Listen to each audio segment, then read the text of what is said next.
Richmond played host to Brisbane in April, the MCG entertained its smallest crowd of the year. Who could have imagined that 3 months later, these two battling clubs would be providing the match of the day?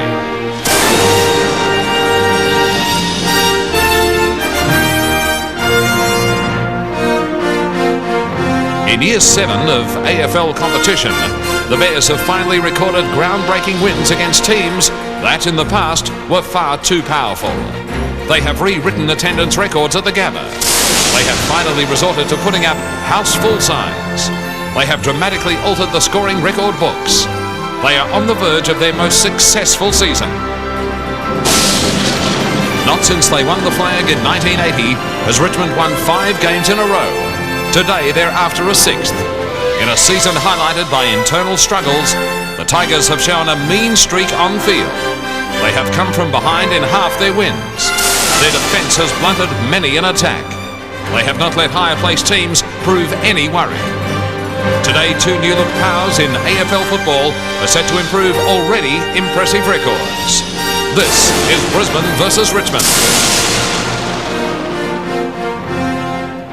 Thank you, Craig Willis, as this fantastic football season continues. This afternoon we're at the Gabba in Brisbane for what should be a marvellous game. We probably wouldn't have thought we'd be saying that a couple of months ago, but it's the Brisbane Bears and the Richmond Tigers on the rampage and looking to continue to build their spot in the top 5 or 6 in the competition. Should be a rip-roaring afternoon. Of course, it is a double-header with the clash between Adelaide and the West Coast Eagles at 5:30 Eastern Time, and we'll be keeping you up to date with scores from the MCG in the clash between Essendon and Fitzroy. But here at the Gabba, it's a big day for the players and a big day for the coaches, namely John Northey and Robert Walls, who throughout the season on Sportsworld have talked about their side's chances of being successful. Well, I think the turning point came when we were beaten badly by Hawthorn, and after that we had the bye, and it gave us a chance to settle back, have a look at where we were going, and really change a few things with our training. I think that we lightened off a bit. And the senior players were just terrific. They set the example for the kids. You know, I can feel that certainly we're building up into a good team. However, at the same time, the opposition are excellent that we've played over the last 3 or 4 weeks. Yes. But we're playing well enough, but we just haven't won the games that will give the boys, no doubt, the confidence to go on and then become a final side. Yep. Robert Walls and John Northey, times have changed, Donald, as I welcome you. Yes, my word, Sandy. And as we talk now, we talked earlier in the previous show about beautiful weather, but that sun's gone under a cloud, so we could be getting back to Melbourne weather. Well, the Bears have had a couple of problems injury-wise, particularly in the big man department.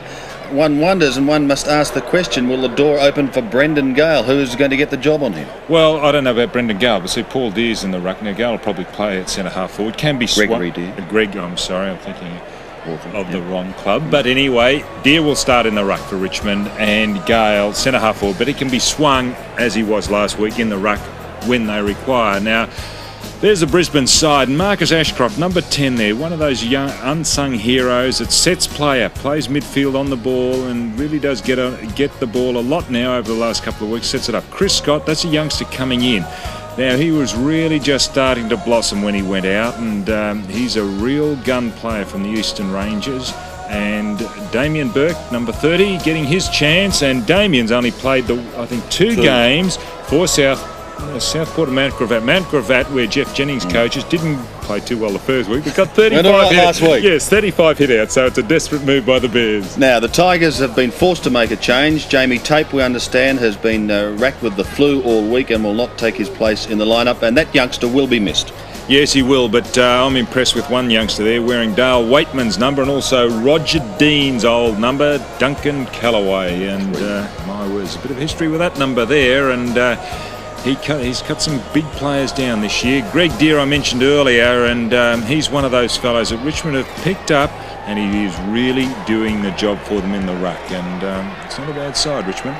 Okay, well, the Bears are about to make their way out. The mighty Bears on the road to victory. Well, the Richmond Tigers may have a little something to say about that this afternoon. We'll take a break and then come back as Don looks at some of the key players in this afternoon's contest.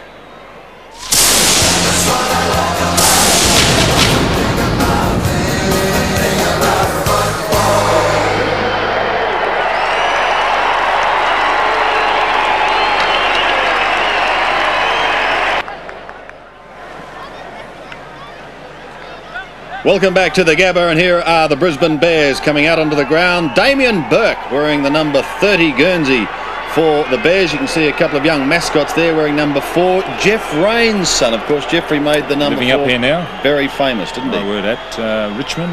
Yep. My word. Good player, number 4 in the centre for Richmond. Let's have a look, Don, at some of the key players as the Tigers come out onto the ground. But some of the key players that you believe may hold the answers to this game this afternoon. And if you were looking at the Bears, Alastair Lynch, since overcoming injuries, has been a powerhouse. And starting to live up to why the Brisbane Bears recruited him. 16 kicks, 4 handballs last week, and 3 goals, 3 against Sydney. It's centre half forward. If you've got someone who can hold that position down, you're halfway to winning a game of football. Look at the way he does it. It's just so easily. And it's credit to himself. I remember him, he's coming over as a young recruit, and he has really blossomed. There's Brendon, Gale, Chris Naish and the Tigers coming out. Well, one of their former players is Craig Lambert, and he now is in the Bears Guernsey and looking for big things, particularly, I guess, today. Well, he has been trouble with a calf and thigh problem last week, but Robert Walls has got a really high opinion of this man because he does get in and under the packs, does those little things, like there's a tackle, and he does set it up. Oh, he's a bit lucky there too. we won't show that to Mr. Buzzy, but anyway. I think the time has passed. Perhaps if there was one guy who held the key to this game, as Johnny Howard on the left, Brendan Gale this afternoon. He's been in scintillating form across half. Well, the first time I saw this man was against Brisbane Bears at Carrara, BOG probably last week. He averages 7 to 8 marks a game, 12 marks last week, 16 kicks, 9 handballs, and he's kicked 1 goal too. It was a terrific effort. There he is.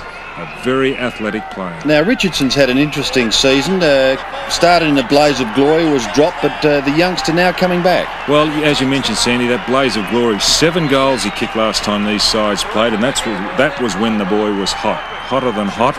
He's kicked 34 goals for the season, and it's hard for a youngster to maintain. And last week came back to a bit of form, 4 goals, 3. There he is, number 12. That's a number made famous by his father, who's had quite a different physique to his son. But anyway, still both very good players. All right, you're talking about heat. Well, it is hot up here. We won't go on about it. We'll take a break more shortly.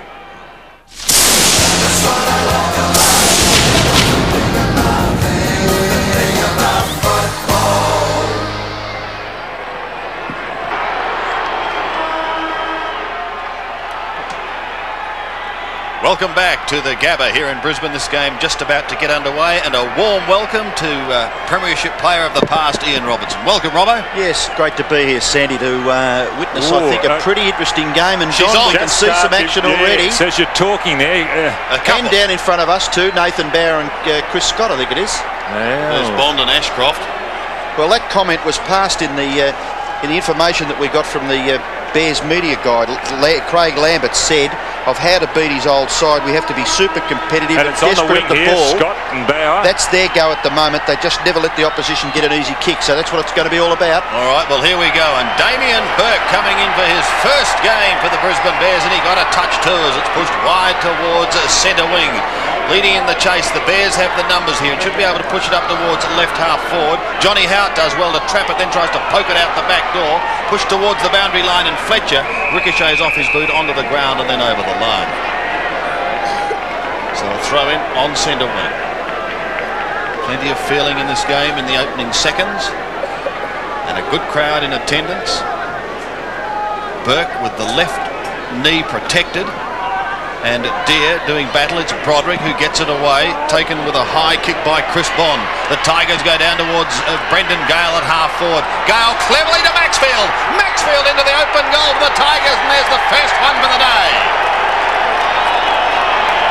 Yes, and has Shane Hamilton got Maxfield? We'll just wait and see, because he was only trotting half-heartedly behind. Let him get away. It was good play by Gale to hit that ball down. There is Bond, the high ball to Gale. Intelligent play here. And there's Maxfield. Now Hamilton out of screen, left of screen, trotting behind. He'll really have to tighten up. So Stuart Maxfield with the first goal of the game for the Tigers. Big job for Damien Burke to contend with Greg Deere. Match hardness surely in favour of the Richmond ruckman. Football underneath there somewhere. Players struggling to clear the pack. About 10 or 12 players around that football right now, and the umpire will call for a bounce. Don, maybe a goal-scoring advantage to the end to which Richmond are kicking in this first quarter? Well, the flags say yes, Ian, so we'll just wait and see whether they blow, well, that maintains, or whether it gets a little stronger, because the Bears will come home with it. Ashcroft brilliantly tackled by Bond. Ball spills out towards right half forward for the Bears. Kick forward there by Hamilton as the players just scruff on behind play. It looks like Bond, is it? Bond, yes. He's still into it. Yeah, he's right into it. And he's at Ashcroft all the time. They obviously realise that Ashcroft's a prime mover.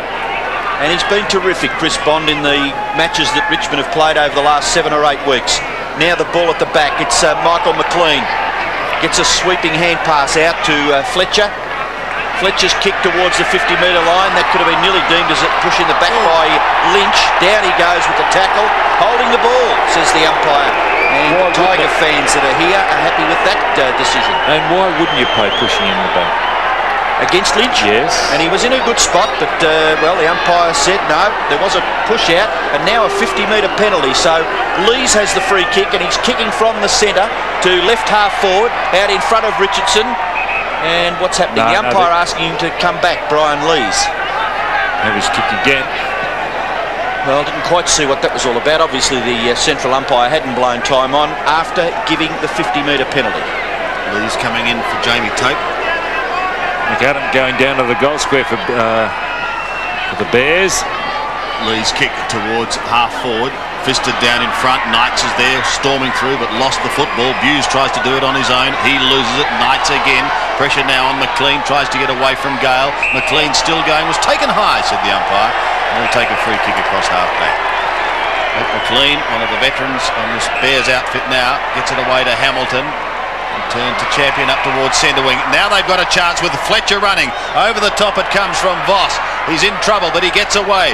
Goes back again to Hamilton. Hamilton's short little chip kick towards half forward. Gastev has possession. Goes to ground. Picks himself up. He needs support, and he doesn't get it. And Howard should come away. He had it, then lost it. Oh, it's tough in there at the moment. Maxfield tries to push it away from Hamilton, and eventually over the line goes Campbell.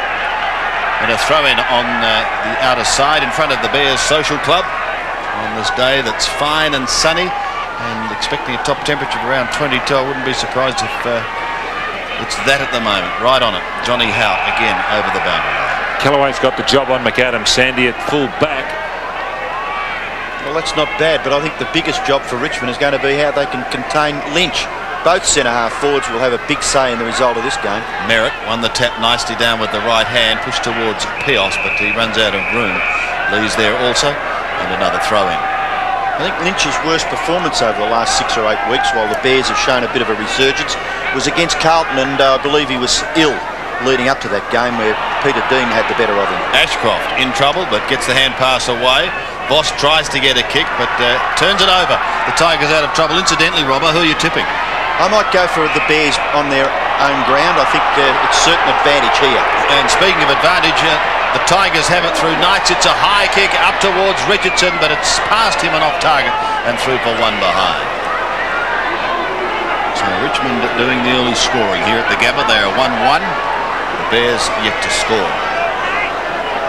The unavailability of Darryl White and Matthew Clark, Scotty. Oh, well, it speaks for itself, doesn't it? I mean, Clark's been a form ruckman, and White, well, you wouldn't put Bates a team around him, but he is the icing on the cake, capable of anything. That's Maxfield's kick to the square. The mark has been taken by Naish. So Chris Naish a chance to kick Richmond's second goal. And surely he couldn't miss from there. He's going to kick from quite near the front of the square, the front of the goal square, that is. And he's kicked a goal. So Chris Naish gets his first goal. Maxfield has kicked a goal, and Richmond lead 2-1. Brisbane yet to score. Well, it's a big forward line that Richmond do have when you take into consideration the fact that Richardson's down there, Gale, and Neld is also starting in the forward pocket.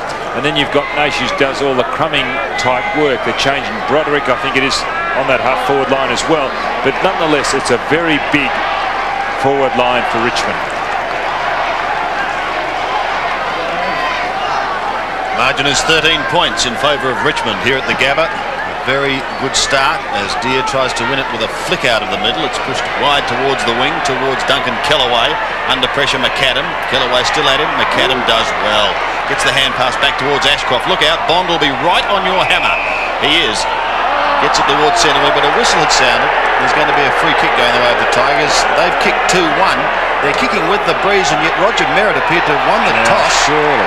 And he's kicking into it. Robbo? Yes, that was a bit of a questionable decision, but you would think that Roger Merritt would have a few clues about the peculiarities of this ground by now. Yeah. I feel that the games that I've watched here, the team that kicks to that scoreboard in the last quarter seemed to come home with a surge. It happened with Adelaide. They were in trouble and they went down that end.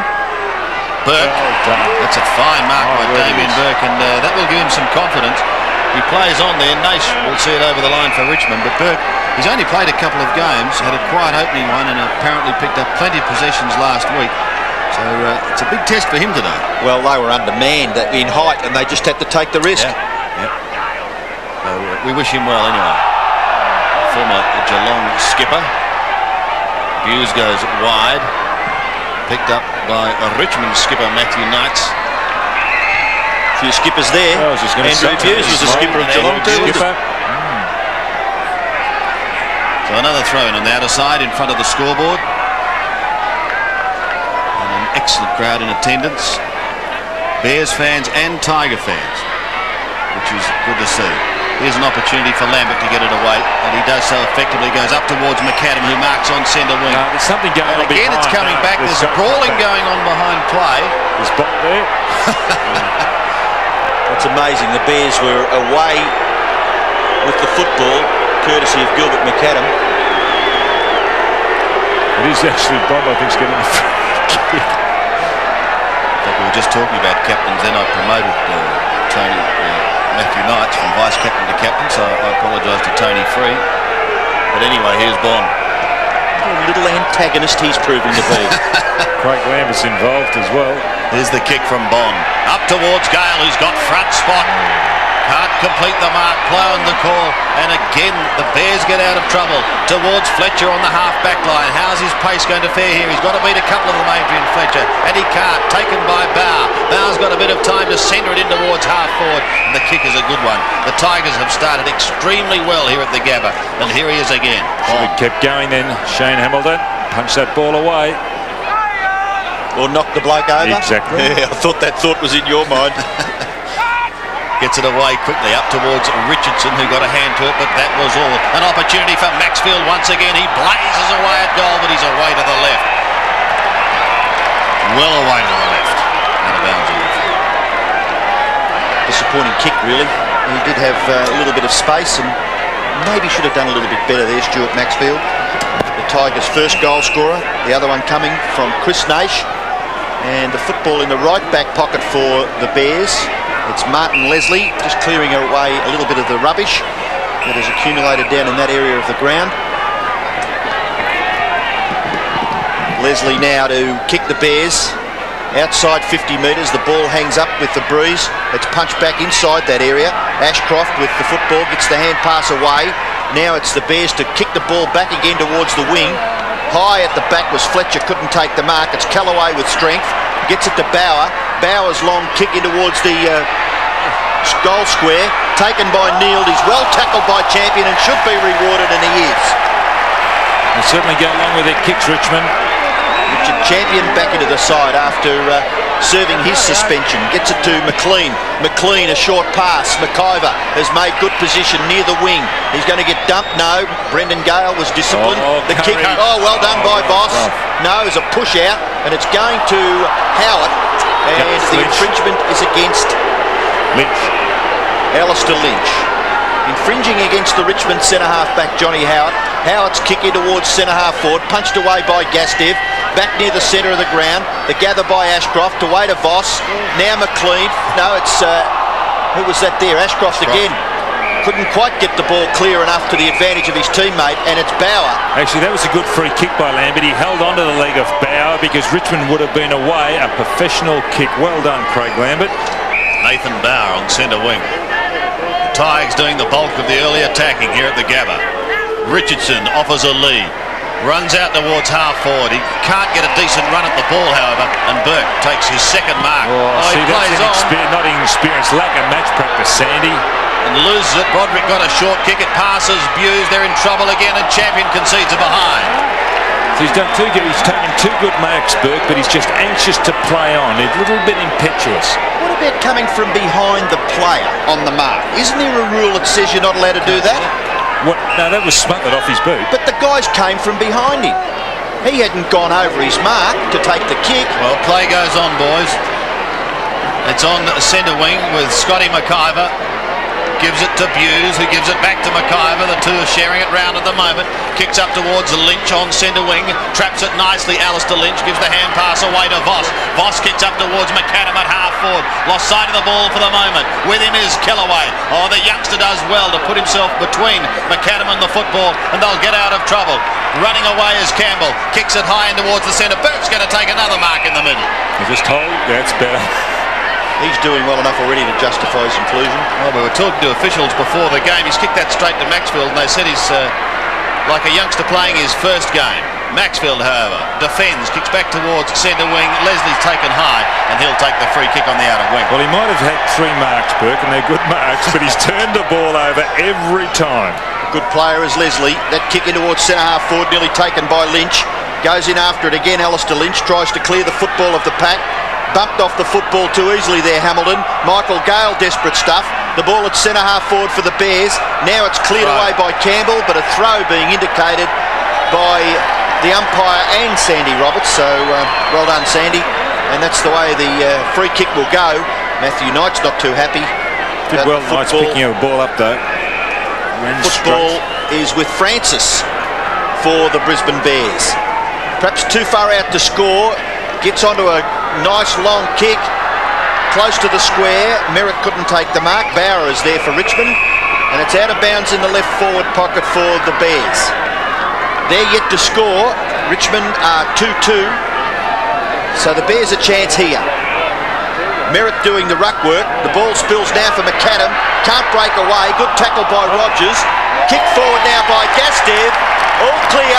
Goal. So some good work in the left forward pocket for the Bears, resulting in a goal for John Gastev. That's their first. They trail Richmond by 8 points. Well, the last time I saw John Gastev was against Collingwood. He had the job on Buckley on that occasion. He was led to the ball a lot of the day by Buckley, but there he is, down deep in the forward line. Probably got another job. And the Bears first.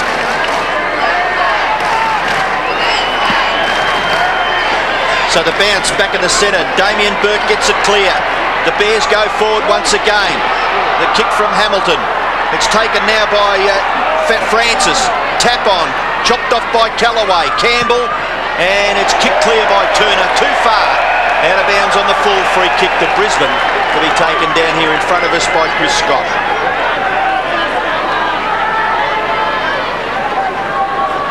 Plays on quickly, giving it to Hamilton. Up towards the forward pocket zone. Merritt on a very tight angle. Pulls it back with the left foot. Lovely kick. Lynch almost directly in front. 20 metres out. Superb kick by Roger Merritt.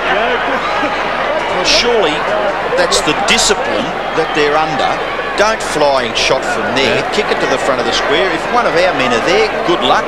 If it's a one-on-one, you've still got a chance to kick a goal from in front. So Alastair Lynch has the chance for his first for the day. And this to bring them within 2 points of Richmond. The Tigers made the early running. Lynch gets his first. Gastev has their other, while Chris Naish and Stuart Maxfield are the scorers for the Tigers. 2 points. Just over 10 minutes remaining, Donald. Well, he's very good on the left side, Merritt. Last week he did it so nonchalantly in kicking a goal on his left ins against Sydney, and that time holding the ball across the body, screws it back to Lynch. Terrific skills by the big fellow. Well, they've met 12 times and it's 6-all. So nothing between these two sides as Burke wins it out of the centre and Don gives an agreeable up towards half forward, and a free kick has gone against McAdam holding the ball, they said. Can't believe it. Kellaway towards half forward once again. Gale got a hand to it, but that was all. Bears defence now being tested with McLean across half back, giving away ground to Buse. It's socket out of his hands towards Richardson, who's just 25 out. Richardson has a snap over the top and bounces it through. Coming thick and fast here at the Gabba at the moment as Matthew Richardson posts his first and the Tigers answer the challenge. Well, you couldn't really blame Buse on that occasion because the ball, as he put his hands down, just watch this there. He's got some agility, this boy, hasn't he, Matthew My Richardson? word, he's a very athletic young fellow. There he is. And Gale, has he hurt himself? That'll be a blow if he has. Grimacing. I think he might be around that groin area, maybe just gathering his composure as the ruckmen go at it back at the centre. And a chance here for Maxfield. Harassing him quite nicely was Ashcroft. The ball spilt. Lambert got the ball clear. Chance now for Leslie. Leslie's kick across his left shoulder down towards the wing. Michael Gale and Voss. Voss a very promising player. McAdam dispossessed. The ball spills again for Voss. Voss's handball. Chopped off, the Tigers go forward. It's Broderick. Broderick gets it to Free. Free's kick towards centre half forward. Great mark. Terrific stuff by Richardson. There's some terrific He's marked. done by Bond on centre wing. He laid the heavy tackle first on McAdam, then followed up and got the kick. He's doing well, Bond. Had the job on Liberatore and Cameron last week against Fitzroy. Matthew Richardson with the football 50 metres from goal, and with the slight breeze at his back he should get the distance. He's already kicked one, and there goes the drop punt off to the right hand side. Unfortunately for the Tigers, just one behind. 3-3 the Tigers, 2 goals to Richmond as we see. There's Gale going down. He's all right. To just collide with Burke. Hamilton at the back gets the hand pass away. The Bears push it up towards Voss, but good mark taken by Gale, who comes up grimacing and holding the back of his head. But he plays on quickly. Tigers making an excellent start here at the Gabba. Deer on the outer side. Would have played a couple of games together, Alastair Lynch and Michael Gale. Correct. Yes. Lower Lions. Deer still going. So to Gale. Deer kicks it up over centre wing towards McLean. Taken away over by McIver. Scotty McIver wobbles it up towards centre one. Difficult one to pick up, but Voss did it beautifully. Picking up on the half volley. Kicks towards Lynch. Can't take it with the one hand. Needs Merritt for help. And Vic Roger doesn't let him down. The left foot pass up towards Pios in full forward. And passing him now. Now the Tiger defence being tested as it's pushed over the line for one behind. Paul Pios. Terrific effort by Pios, Sandy, because Callaway was coming in, going to lay the heavy shepherd, and he just managed to still hold on and hold that ball down. That was a great effort by Pios. 1 point, the end result. There he is. Left elbow. He hyper-extended that elbow last week, came off the ground against Sydney. That's when the elbow goes, that makes sense. Thank you, Doctor. Good television stuff. There.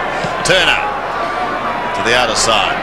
Kicks towards half-back, a good long kick. Burke has a roundhouse right at it and pushes it back towards the 50. Fabian has it on 50 metres just about, but you're in trouble, Fabian Francis. Gets the hand pass away to Voss. He gives one to Hamilton. Hamilton is standing start, just about kicked the goal. No, he's pushed it across the face for one behind. I don't think he really went for goal then, Hamilton. He was looking... Someone... Yes, called Ashcroft, or was that Scott down there in the goal square? It was Scott, and I think he was trying to get it to Scott, actually. Scott's going to have to make some ground here if he's going to stop Lees taking it. He can't. Brian Lees kicks towards centre wing. Towards Brendon Gale. Hughes at the back, gives it off to Lambert. Under Fletcher, onto Burke. And there was a lack of match practice evident there. Voss twists nicely out of trouble. Kicks it high towards 50. Kellaway has front spot. This exciting youngster takes an excellent mark. Yeah, well done then. He just had to stand there and suffer the consequences, which were good for him. He took the mark. And he kicks short to Deer. Deer's got a few metres in front of himself, so he lopes away and kicks in towards centre half forward. Terrific mark again.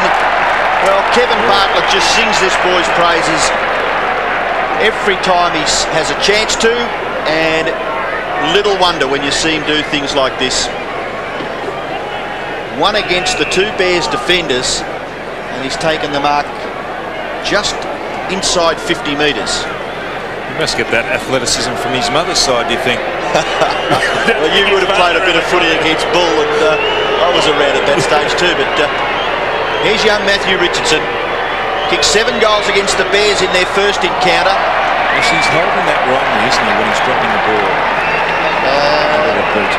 Yeah, well, Should maybe direct it down a little bit more with the right hand, do you think? well, I'm just taking notice of you. You were a great exponent of the drop punt kick in those days, weren't you?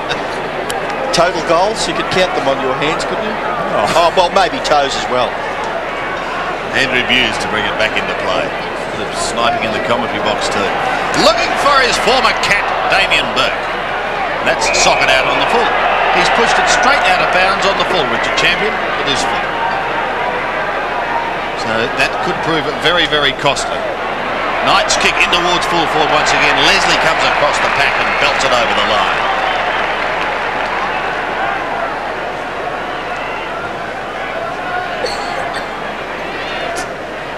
Going back to Sunday, April 3, Richmond gave them a decent old toweling. That was at the MCG. Really, the way these two sides have gone over the years, each one has won at home. The Bears have been successful in Queensland, and the Tigers generally successful in Melbourne, although Richmond did beat them at Carrara. It's in the Tigers' attacking zone as we speak. Gale goes up high. Trying to get it out was Fletcher. He's at the bottom of the pack where he can be found so often. And another bounce will take place.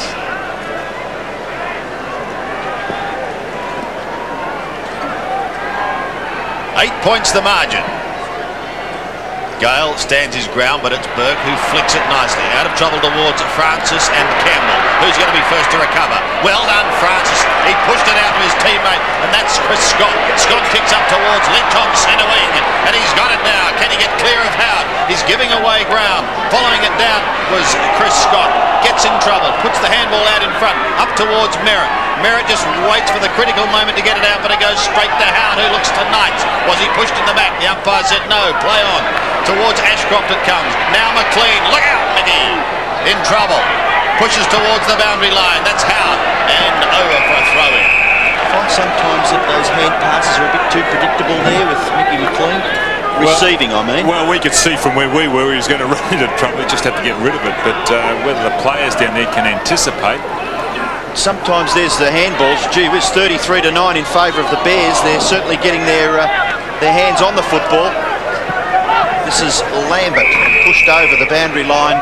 Actually, there's a terrific match between Lambert and Free. Now, Free's leading the competition as far as kicks go. He averages more than anyone else. And Lambert, they're great mates, and it's a great duel because one is looking at the other when they're offensive. They're playing both offensive and defensive football. It's a terrific battle. Good player Wayne Campbell streams away from half-back and kicks Richmond into attack up near their 50-metre line. Percentage is played by McLean, punching the ball away, and then he gets the rebound, and then his left foot kick is quite magnificent. He could see Scott, and he put it on his chest. The handball away to Hamilton. Hamilton's kick is very good as well, onto the chest of Lynch. Lynch spins around and then kicks into the forward pocket region. McAdam, can he get past? Oh, he shrugged the tackle, plays on, and kicks behind. Gilbert's not happy. Exciting football here at the Gabba. Gilbert McAdam kicks his first score for the day. What should have been a goal is just behind. 2-3, plays 3-4, the Tigers by 7 points. Under 4 minutes remaining in this first quarter. Howard and Merritt. Howard used the body, then decided to leave it for Lees. Got a bit of time on centre wing, gets around Burke easily, but doesn't make the most of the kick. Pushing it up towards half-forward. They've got the numbers though. Bow picks it up and pumps it high directly towards Richardson. Out in front, and a good one-grab mark is taken. And if he's not taking them, then Brendon Gale is, and they are causing major problems. Well, the problem here, Sandy, was the champion. You see how far he was. He was anticipating the ball would come down around the fence, but it didn't. That's why he was so far behind. So Richardson, from 47 metres, directly in front, has kicked a goal. Tigers move further ahead as Richardson scores his second. Two goals to Richardson. Champion should just run with him all the time. And here's the build-up once again. No, it was Lays who really was undecided in what he was going to do. Right foot, no, I'll go left. Mucks it up. Then it's Bauer. Now, Champion anticipated the ball would go to the right. It didn't. He pulled it back left. So the bounce back in the centre, and the Bears clear the football out near the wing. It's taken by Bond. Gets it to Michael Gale. Michael Gale's left foot kick in towards centre half forward. Looking again for Richardson. This time it's Buse to mop up for the Bears. The hand pass a little bit too far for Fletcher. Went through Maxfield, and Fletcher's able to gather, and a magnificent handball sets it up for Voss. Voss's kick towards half forward. Clean bowls Turner. In goes Pios. Dispossessed. Back goes Voss. Has two goes at it. Still couldn't gather the football.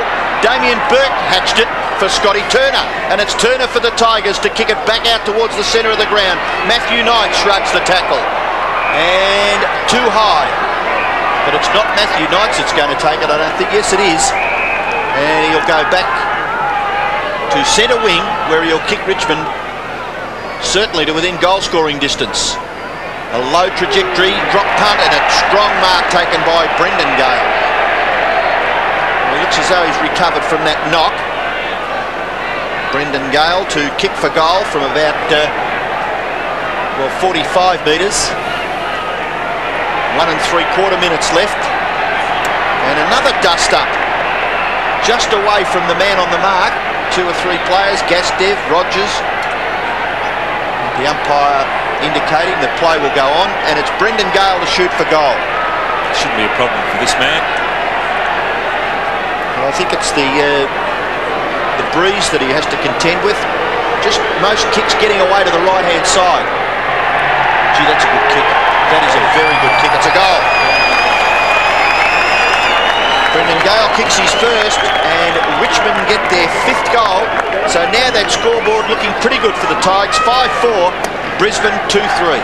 Well, when you look at these numbers down here, 25 reminds me of a man I used to play against, Michael Patterson. It was later worn by Eric Lynch, who unfortunately suffered a lot of injuries, but Brendon Gale at centre half forward can really let that ball go. He did on that occasion.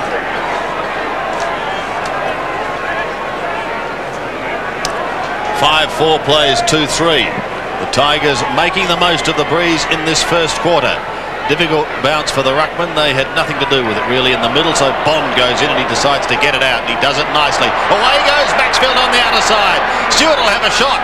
52 metres out, he goes into the pocket. Broderick was there, but he has it stolen, and McLean gets the Bears out of strife. Back towards centre wing once more. Deere is there, got a hand to it, so too Rogers. He's claimed. The ball spills free. Deere goes into help, but it's going to come back. Going against Rogers, and it'll be taken by Fletcher. Fletcher's kick up towards right half forward towards Lynch, was one of their main hopes. Voss gets it back to him, kicks up towards the 50-metre line, and it wobbles over the line. He's just too quick for Howard. Voss, good player too. It's great to see a Queenslander start to really make his mark as Ashcroft. Well, they have been a rare breeding ground, haven't they? Dunstall, Siska, Lawrence. Anyone else that comes to mind?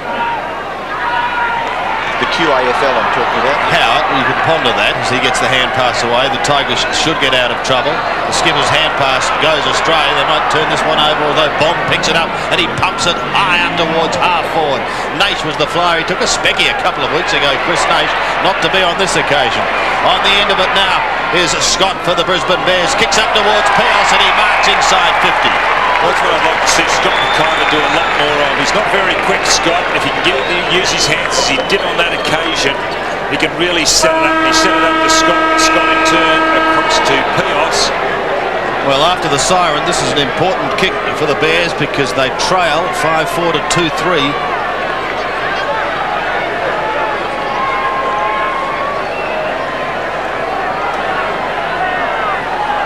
Paul Pios has been one of the sharpshooters for the Bears, along with Roger Merritt up forward, and of course Alastair Lynch. Now, his kick from 47 metres. A drop punt on its way. He's really gone for the doctor, and in doing so I think may have gone slightly to the left. So one behind only for Paul Pearce, and the Bears at three-quarter time sees them trail Richmond 5-4-34, 18 points down. The Bears 2-4-16.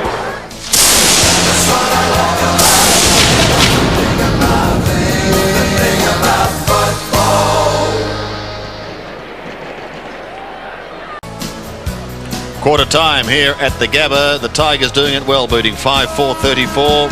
Matthew Richardson the only multiple scorer with 2 goals, while Brisbane have booted 2-4. Their goals coming from Johnny Gastev and Alastair Lynch. This is just one of 3 games being played today. Later on it's Adelaide and the West Coast Eagles, and on at the moment at the MCG is Essendon and Fitzroy.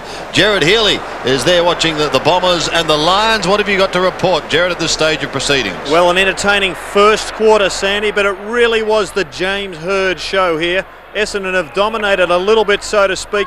Fitzroy battling manfully, but at quarter time the score was 3-3-21 to Fitzroy 1-4-10. Hird kicked 2 goals in the first quarter. Calthorpe chimed in with the first one of the match, and Jason Malloy did quite well up forward for Fitzroy. Tim Watson, unfortunately for Essendon, injured himself in the first quarter, and he doesn't look like playing any further part in the game. Good players for Fitzroy were Stretch, Armstrong, Malloy and Guard, and for Essendon, Hardwick did well on a wing. Calthorpe, Salmon and Denham also doing particularly well. Right, thank you, Gerard. So the margin there at the MCG is 11 points. It's a little greater than that here at the Gabba. It is 18 points favouring the Tigers. Matthew Campbell is our boundary rider down there at the moment. How did you see the first quarter, Matt? Yeah, well, it's actually Richmond's tackling that's probably caused the Bears to turn the ball over. They've had their fair possession. And some of the matchups that have caused that, Bond's doing a terrific job on Ashcroft. I thought Scotty McIver was doing a good job on Gale.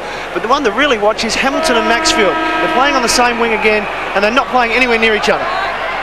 Right, thank you, Matt. We shall keep in touch with you throughout the game, but let's get down to the action of the second term now. As the big men go at it in the middle, it's taken away by Maxfield as the umpire goes down behind play, picks himself up. Leslie belts it forward. No one at home though. Taken by Knights. Matthew Knights kick round his body. Puts the Tigers inside 50. Champion is caught. And he threw it, said the umpire, and he's not happy. That's a little hard. So the free kick to be taken by Matthew Rogers. Let's have a look at it again, Don. Well, I suppose, I thought he endeavoured to get it away. I think the umpires are under an instruction there that if you try to handball over your head, 90% of the time you'll be penalised. Knights giving some final instructions to the youngster Rogers, who started it right. It stays right in the square. Is that a mark? No, said the umpire. You can play on. So Leslie does, and he sweeps it wide to the outer side. They'll get out of trouble. Back towards centre wing, towards Fletcher and Broderick. And it is Broderick who sees it over the line. Well, here's the mark that's in dispute. Did he take it, or did it come off the hands of the pack? Martin Leslie doing a good job with one boot. Burke and Deere once again. Ashcroft supplies the tackle, but it goes straight towards Maxfield. He pushes it further forward. Lambert was at the bottom of the pack. The umpire letting play go on. In goes Ashcroft and Maxfield. Stuart Maxfield getting a pat on the head for a job well done. Yeah, Spirit pretty good there at Tigerland. Saw an article on the news during the week where they go and have a meal at a restaurant in Richmond. Yep, every once Monday a week, night, which is fantastic, and that can do wonders for the team spirit as Hamilton forces the ball forward for the Bears. This time Lynch has been caught out, just interfering there with Howard, and Howard will receive the free kick. Alastair Lynch just a little disappointed, but it's Howard with the football. He kicks it out towards the wing. Again it holds up a little bit in the breeze. Gale from behind McIver. The ball spills to the front. And underneath that is Fletcher, and the umpire will be forced to bounce. such an important game for both sides because the Bears can draw level on points with Richmond this afternoon. On the other hand, Richmond could really cement a place in the top five. And I think at this stage Richmond's showing a little bit more hunger than what the Bears are. Well, they force it clear again through Damien Burke. A big punch on the football. Now it lands with Fletcher. Fletcher with time to assess the situation. and he kicks deliberately with that left foot to the front of the square. McAdam can't get past Callaway. Brilliant tackle by Callaway. He's lost it. Yes, no, that's fair. He's rewarded with the free kick. Duncan Callaway comes to this near side of the ground. Out here, Turner gathers a football, looked to give the hand pass away, then went back and short passes in towards the centre where the mark has been taken by Maxfield. Maxfield, he's got Rogers. Been given a little bit too much space there by Hamilton. Was Matthew Rogers able to take the mark and kick it in towards the 50-metre zone. Leslie from the front, the ball spills to the back where McLean gets it. Trying to break too many tackles, Michael McLean, I would suggest. Here's Naish, gets the handball into the path of Murphy. Oh, down goes Murphy, and that was crude. If that's fair, I'm not here. That is complete. That's charging. What? You're not allowed to charge in a game of football. Play on. Oh, you're joking. Well, let's have a look at it again. Oh. That is a blatant charge. Guy had his head down and the other one was straight. Yeah, what did the other one do? Put his head down going for the ball. Murphy it is with the football for Richmond in the left forward pocket. A difficult shot for goal.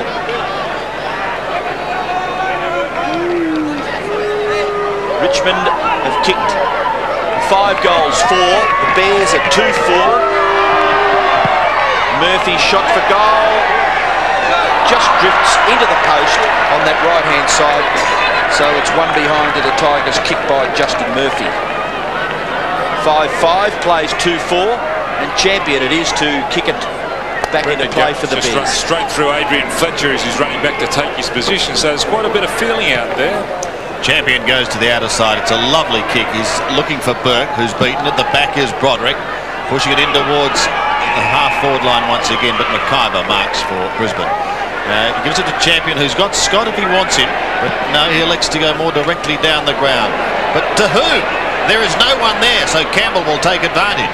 Again, it's turned over far too easily. Back towards half-forward, and once again, Justin Murphy, outside 50, slipped as he took the kick and puts it straight down the throat of Champion. Champion's got a bit of time from the back pocket. But again, it's a blind kick, this time straight to Michael Gale.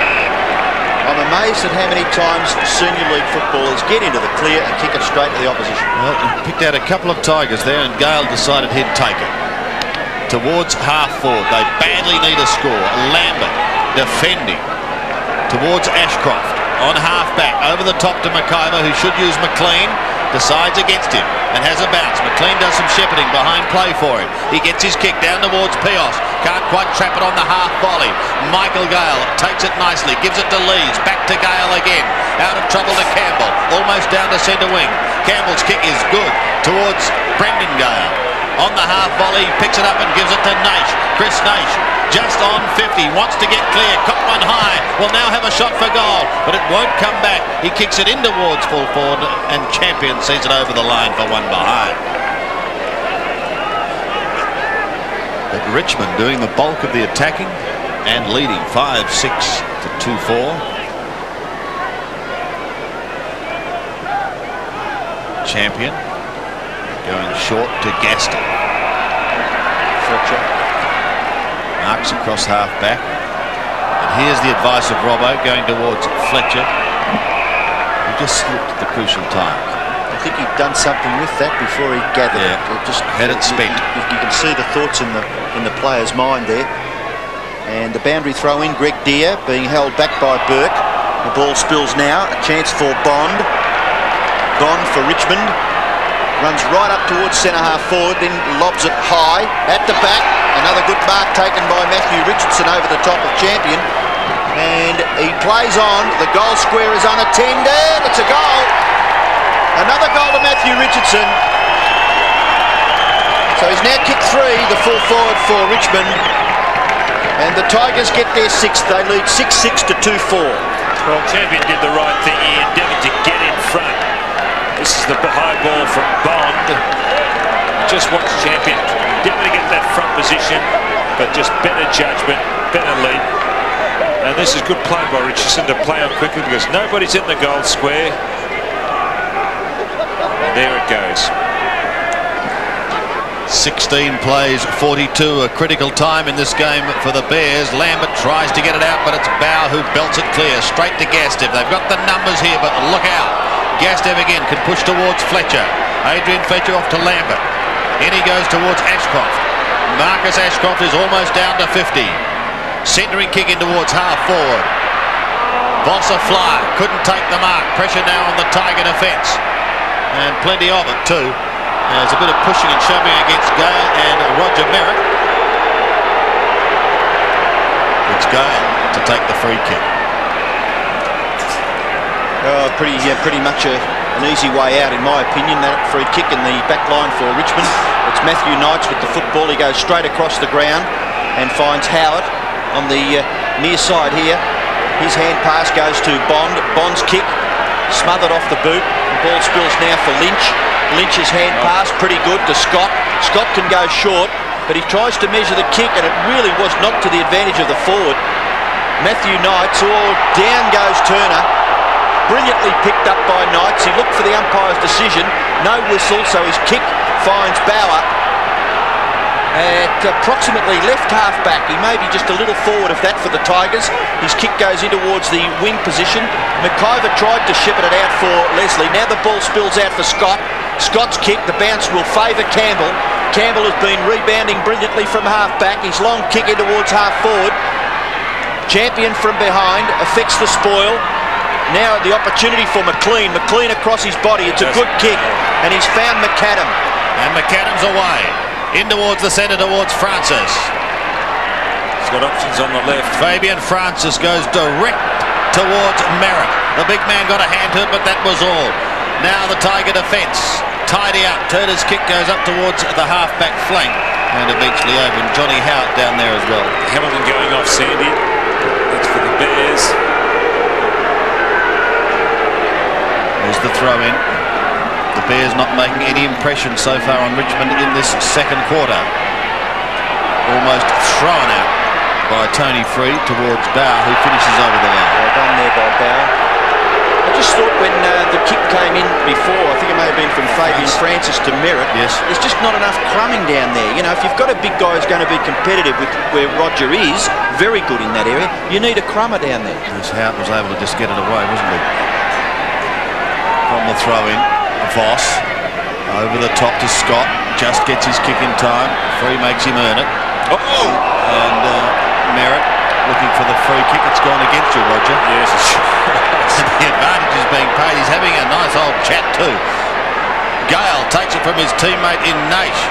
Gives it away to Bond. Could have gone back to Brendon. Gale again. In fact, will turn it over as Burke intercepts and he kicks it high towards half forward. This time, McAdam takes the mark. Campbell's come on the ground replacing Hamilton, and he's picking up Maxfield on the wing. So we've got a very tall player who's played in the ruck playing on the wing in Kennedy.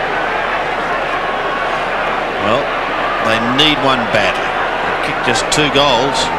McAdam is going to be shooting from just on 50 metres. Good looking kick.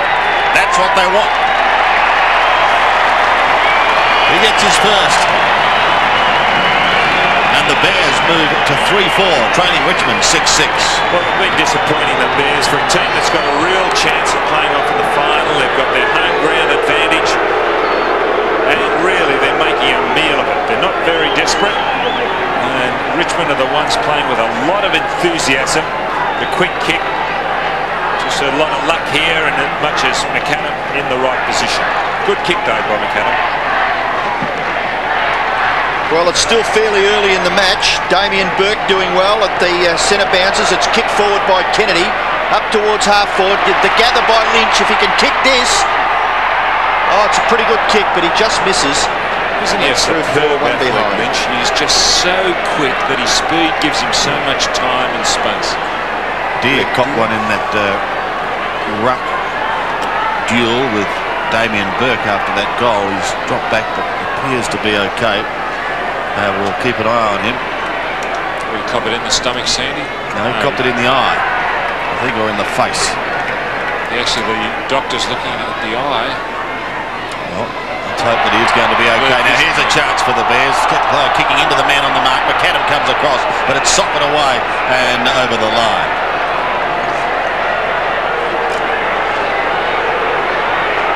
Well, he's I don't know where quite freely now. The question whether he wears contacts. I don't know whether Greg does wear contacts, but he's trying to focus in the centre of the ground. Maxfield, meantime, again sees the ball over the line. Well, he's running down to contest with Burke, then drops back. But he's still paying that eye plenty of attention. It could well be that a contact has been misplaced. Towards Merritt, over the top it goes. Who's going to be first to recover?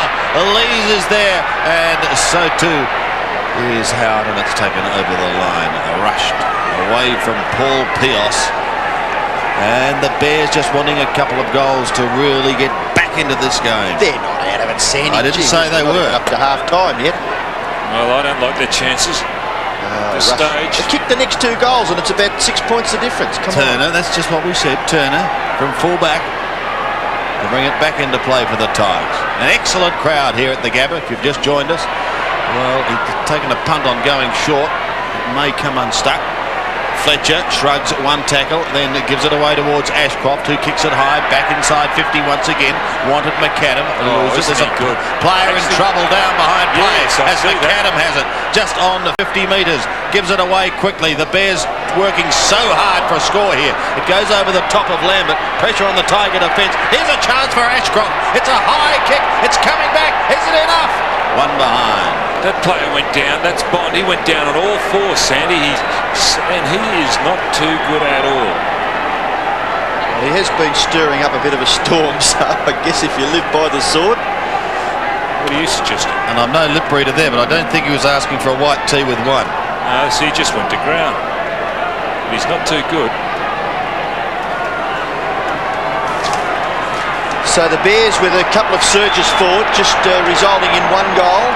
At this stage, it's Turner for Richmond to kick it back out towards that half-back flank region. Punched away by Burke. Back towards the 50-metre line. It's taken over in the finish by Bond. And Merritt out there. Kennedy and he's got a look Bond having a little... hasn't he, Bond? I think he knows what we're on, and I reckon he's determined to square the ledger. Checking the pimples on Matthew Kennedy's nose, I'd suggest. And the ball forced over for a boundary throw-in. It's about 75 metres around from the Bears' goal. 6 free kicks to Richmond in this second quarter. 0 to the Bears. Lambert gets the ball clear. Maxfield was good. Burke's kick back towards the centre. Well done by Bauer. Assessed that situation. Just hacked it out of mid-air. Voss leads Michael Gale. Michael Gale will make it difficult for him. And all that the Bears player can do is trundle the football over for a throw-in. It's in the Bears' forward half, but probably 2 kicks from their goal. Ruck work being done by Howard and Lynch. The ball comes back to Scott. Scott's kick across his left shoulder. Goes close to the line. No, it's marked inside the line by Wayne Campbell. Campbell for the Tigers. They lead 6-6 to 3-7. Campbell just a little bit of indecision there about where to kick the ball to. He's in the finish, forced to bomb away. Now that free kick has got to be the softest free kick we've seen today. Don, a comment, please. No. Free kick. Gale from halfback. Kicks over centre wing. Waiting down Bond. Gets away from Burt with relative ease. And Bond passes towards Richardson. That's beautiful. That's that space in which to lead. Still a good pass by Bond. Matthew Richardson booted 2 in the first quarter. He's got 1 so far in the second. And this to stretch the Tiger lead to almost 4 goals. Directly in front. He's going to be kicking from probably 43 metres. Drop punt. And he has put that through from behind. That was not a good kick off the ball. Started it right, stayed there. 3-3. We're just on 7.5 minutes remaining in this first half. Leslie heading to the outer side. Burke does well like that, doesn't he, Burke? There's an obvious shepherd there, though. The Bears player keeping the Richmond man out of the contest. Goes back this time and kicks long up towards centre wing, and he finds Lynch. A good mark. And a great player, Sandy. Alastair Lynch sends the Bears down towards a Merritt territory. Can't take it cleanly. They're just having trouble scoring goals in this second term. kicking, incidentally, with what appears to be the breeze too here at the Gabba at the moment. Tigers went with it in the first and beat it 5-4.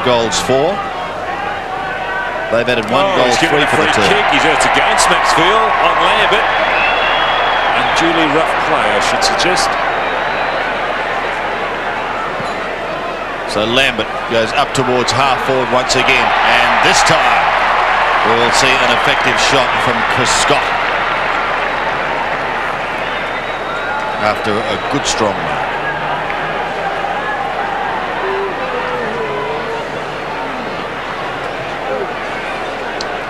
The youngster's 40 metres out, 45-degree angle, and his kick looks pretty good. That's what they wanted. So Scott gets his first, and it's the Bears' second for the quarter. They move to 4-7, trailing Richmond 6-7. Well, he certainly made an impact, Scott. Youngster this year from Eastern Rangers. And the thing I like about him is he's very, very hard at the ball. He runs in a straight line, playing on the wing, drifting deep into the forward pocket for his first goal. Good effort. Well, Deer wins the hit out at the centre. It's been forced forward by Free, falling over at a critical stage. The ball finally finishes with McLean. That kick over the top of Scott's head, cleaned up by Campbell. Bauer in trouble. In goes Francis. Bond is there for Richmond. Taken by Campbell, away to Bauer. Bauer now kicks high in towards half forward. Gale and McIver. Ball at the back. Rogers, handball. McIver did well. Nearly taken by Naish. McIver again in the action. Knights couldn't quite control the football. Naish gets it out to Bond. Bond's kick across his body will be marked quite safely by Starcevic. Play on, called the umpire. Leslie, the hand pass to Gastev. Gastev can go short. Scott's made good position, but he goes for the other option, which was McLean. He was gone. Closer to centre. Moses. He was falling over. Rubbish. He was trying to get on with it. Okay, exciting football at the Gabba as Michael McLean kicks the ball out towards the wing. The mark is taken by Kennedy. Away to Scott. Scott's kick down the boundary line. Oh, gee whiz, that's a hospital one for Lynch. But Howard, in his endeavours, as he interfered with Lynch, and the free kick, much to the delight of the Bears fans, goes to Alastair Lynch. Gee, there's some ironical cheers in that stand as Lynch kicks up towards full forward, and another one. That's different. Starcevic has come on too. He contested the last bounce down in the centre, and that was against. And Burke's gone off, as we can see there. Murphy going off for Richmond. So all of a sudden, the Bears a chance to get right back into this game. Trail at the moment by just 12 points. Lynch from a right half forward kicks it in towards full forward. He wanted Merritt. He was edged out at the back. Snap by Lambert is high, coming around his body, but doesn't come far enough. The one behind is the result. Craig Lambert looking a little worse for wear against his old side. As we said, Craig Starcevic onto the ground with under 5 minutes remaining in this first half. Critical time for both sides. Turner kicks to the outer side. Lees is there, tackled by Merritt. He may lose it to McAdam. McAdam gets the hand pass away. Ashcroft pumps them into attack towards Francis. Belted away by Campbell towards the boundary line. Maxfield is there in trouble. It spills free and it's socked off the ground by Turner and over for a throw in on the outer side. Nick Davies come on. He's playing half forward, Sandy. He is Murphy's replacement. As we can see, the crowd there are very enthusiastic. Parochial Brisbane crowd. 4.5 minutes left in the first half. Callaway dragged to the ground too high, and Duncan Callaway will take the free kick for Richmond. He's at right half back. Kicks it out towards the wing. Contest out there. In front was Starcevic. The ball spills now. Chance for Lambert. He's well tackled by Free. No, not according to umpire John Russo. And Lambert takes the free kick, looking to give the hand pass away, which is the normal trait of Craig Lambert. Wonderful player for Richmond, and now doing a pretty good job with his adopted club. That ball pummeled over the boundary line by Brian Lees. Lynch.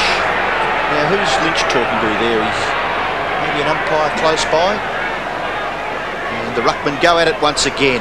Merritt doing it. Here's Kennedy. Gets around one, then shrugs Bond's tackle. Does pretty well in the finish, Matthew Kennedy. He's kicking towards the forward pocket. It's helped over the boundary line back there by Lees once again. And we'll have a throw in the left forward pocket for the Bears. They trail Richmond at the moment by 11 points. And there's 3.5 minutes left. The Bears a chance to get a goal here. Merritt doing the ruck work. The ball comes to ground, taken by Broderick. Knocked forward by Free. Now Rogers for Richmond, clears it out towards the centre of the ground. At the back, a well-judged mark taken by Buse. By G backed himself there. Really didn't have his footing, but able to get the handball away to McLean. McLean off the left foot, in towards half forward.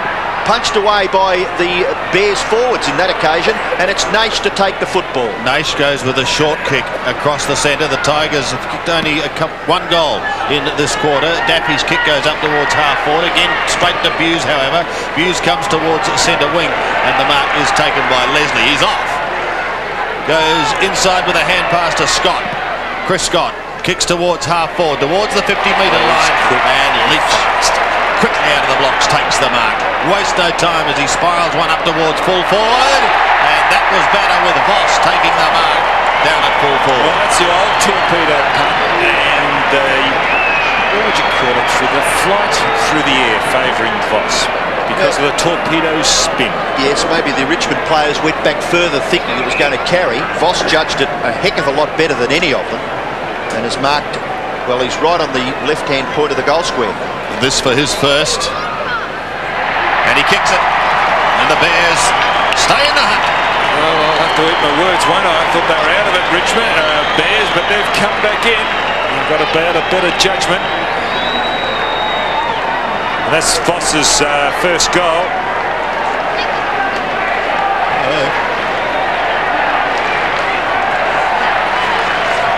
Played okay against Collingwood, good against Carlton. Not bad against Sydney, Voss. A lot of potential, the youngster. Well, all singles for the Bears. Matthew Richardson has kicked 3 goals for Richmond. So maybe the Bears with just a few more options up forward. Struggle for possession at the centre. Oh, no understanding there between McIver and McLean. Gastev with the football, tackled well by Bauer. And the umpire calls for a bounce. Just under 2 minutes left in the second quarter. And the umpire with the football at centre half forward for Richmond. From the bounce, Knights gets the hand, but there's been a free kick and it's going to Gale. A ruck infringement. Brendon Gale has it. 75 metres out from goal. The Tigers need one badly. Richardson champion, a one-out duel. Champion at the back affects the spoil, then is quite happy to see it over the line in the back pocket. So another throw in.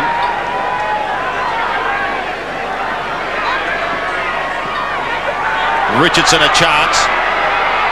Thought about using a soccer tactics, was then beaten however by Buse. And the man they call the Rat. Oh! Has it smothered. Still a chance for the Tigers. And yes, the Brisbane Sun perhaps. Sun? What would you call that? How would you describe Very it? casual. Didn't do the instinctive thing. Put him into lazy mode, I was going to say, the Sun, Don, that's all.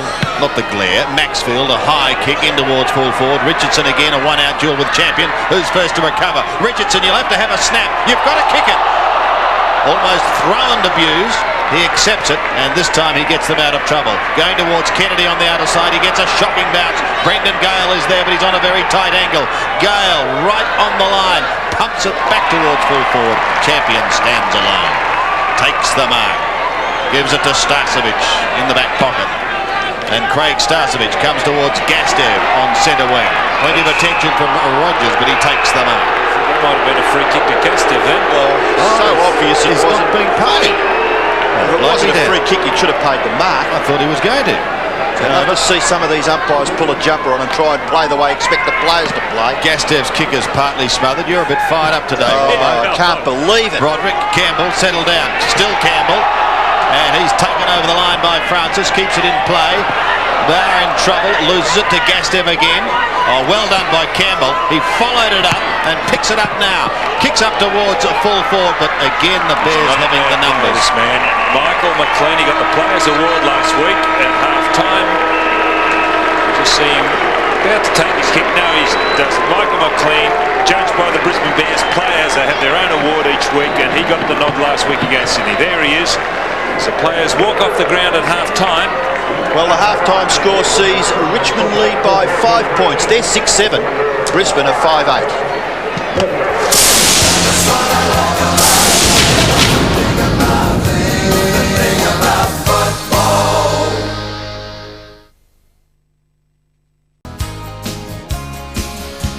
It's half-time here at the Gabba as we check the Qantas scoreboard, and it is Richmond 6-7-43. They were restricted to just 1 goal 3 for that term. Scoring wasn't easy. The Bears booted 3-4 and they have moved to 5 goals 8.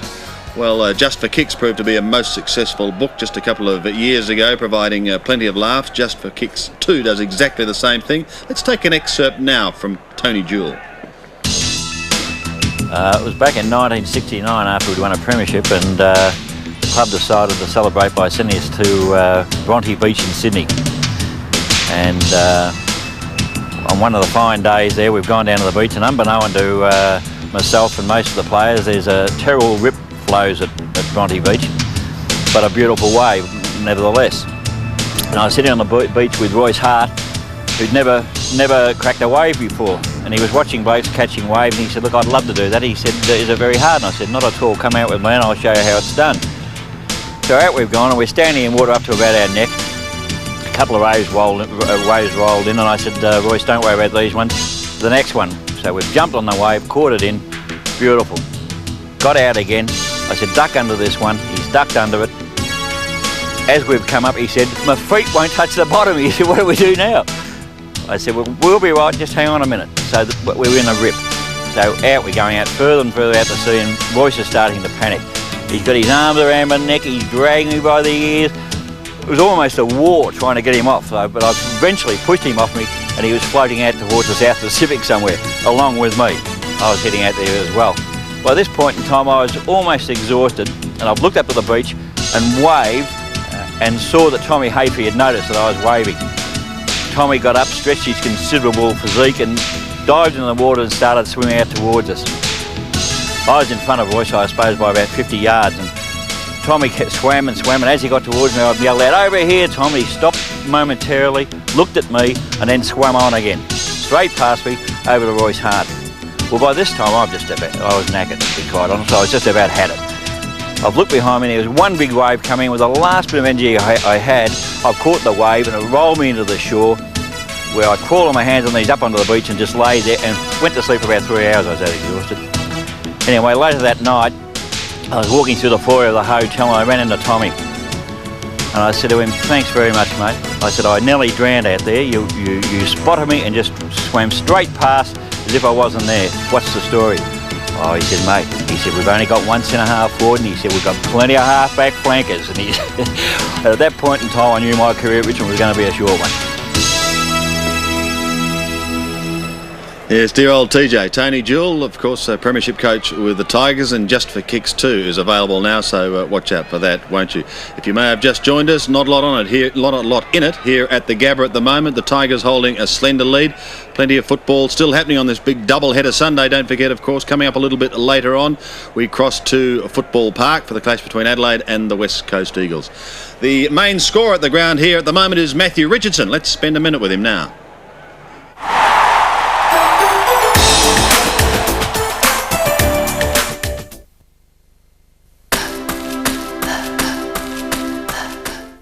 Oh, I'd say Dale Waitman.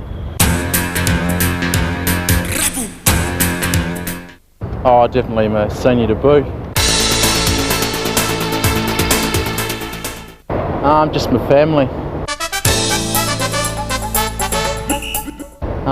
Yeah, Melrose Place. Probably the Golden Girls, just all those old women. Oh no, just Richo. Probably my marking. Oh, it's an easy one, my kicking.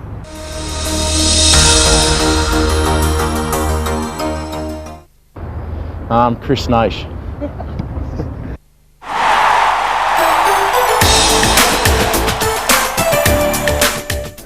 Matthew Richardson, one of the stars so far today, he's booted 3 goals for the Tigers. As I said, they hold a slender lead here at the Gabba.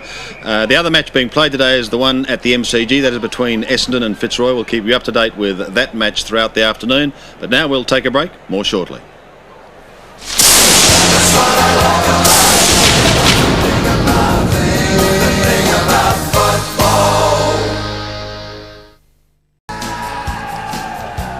The Qantas scoreboard tells us there's just 5 points in this match at the Gabba at half-time. Richmond 6-7-43. If you've just joined us, the Bears are 5-8-38. Round 17 continues this afternoon.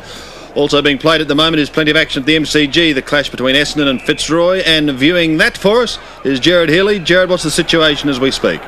Well, Sandy, it did look as if the floodgates were going to open and Essendon would go out to a fairly handy lead and then go on to victory, but full credit to Fitzroy. They did fight back. They moved Jeff Hogg from full back to full forward, Jared Malloy out into the pocket, and they did get a couple of goals later in the quarter to keep in touch with Essendon. We have got some highlights of happenings from the first half. The first one is a pretty good goal, the first of the game, to David Calthorpe, who came from a quick handball from Hills and through it went from just inside the 50. Now this is how Tim Watson hurt himself. We do believe he rolled his ankle. You saw him going to the ground, clutching his ankle in pain.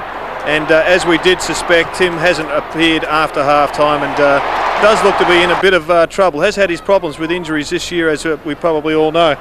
Now Simons has been an exciting player with his dash all year, and it was a marvellous tap back by Alessio there to set that up. Just one of those little things that basically go unnoticed, but good work from Alessio. And here's a goal to CCC. Have a look at the way he does this. Gets up onto his feet, avoids a couple of lunging Fitzroy players, and then goes on to kick what was quite an entertaining goal at the city end of the ground. So at half-time, we've got Essendon 9-6-60, probably in command of this game against Fitzroy 5-7-37, and one of the biggest problems they've got is the centre bounce dominance by Essendon, 8-2 in that quarter. For that report, the Bombers holding sway at the MCG, and bad luck for Tim Watson. Let's hope that ankle injury isn't too serious. Well, time now to have a look at some of the contenders for Mark of the Year in our segment Marks of the Week. Time now to check the contenders for the Mitsubishi Motors Mark of the Year. Each week, 5 lucky callers will receive a Black & Decker drill pack. Kick in. And here's the first from Brownlow medalist Gavin Wanganeen. Make a note of the number for each player, and then you can register your vote. Scotty Lee taking a fine mark for the Crows against Carlton. Now Chris Grant, a fine aerialist, and an excellent grab at the Western Oval against the Cats. Alex McDonald, one of the few highlights for the Hawks yesterday in their loss to Melbourne, but a fine mark by McDonald. And David Schwartz, always pretty good in the air, held that one. So they are the 5 contenders. As I said, make a note of the numbers. If it's Wanganeen you'd like, 0055 60681. Scott Lee is 60682. Chris Grant 60683. McDonald 60684 and Schwartz 60685. We'll take a break. The third quarter about to get underway shortly here at the Gabba.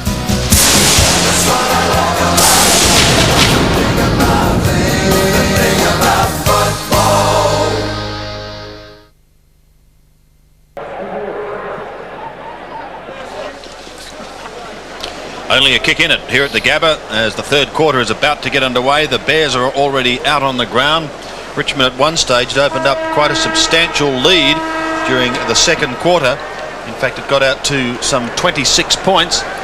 But, Matt, your boys have battled their way back. Do you think they can go on with the job at half-time? Well, they have, Sandy, but the job is still ahead of them because the Richmond pressure is so good. Interesting to see. I couldn't get in either of the rooms down here at half-time, but an amazing thing happened at half-time. The old cliche from the chairman down to the boot starter, the whole Bears hierarchy and staff and everyone came out into the Oval to abuse the umpires, and the boot starter was standing next to the chairman and bagging him in unison. So quite an amazing thing to see. And they weren't very happy with the umpires in the first half.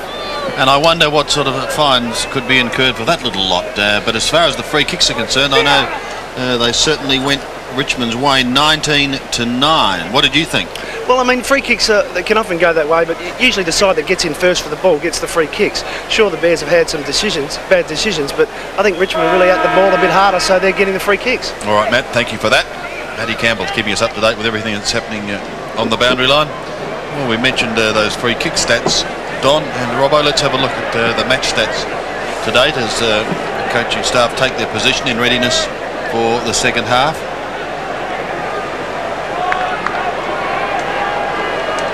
Stats indicate, Sandy, that the Bears have had more possessions, but Richmond average 175 kicks a game. Now the league average is 184, so they're a little bit above their average, and Brisbane goes shorter with the ball. There's not much difference in the kicking, except that Richmond try and get it long and quick into their forward line. Well, here we go, Don, into the second half here at the Gabba. It'll be Deer and Burke to do the ruck work. It's won by Deer, who gets it down with the right hand to Ashcroft. Marcus Ashcroft kicks the half forward. The mark is taken by Voss. He goes towards Pios up at full forward. Can't take the mark.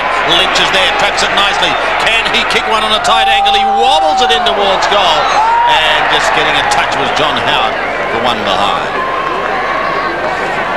Lynch probably in two minds there as to whether to throw it on his boot and do a screw punt kick or put it to the front of the square. John Northey and Peter Schwab keeping an eye on Richmond proceedings. Merritt had a look round.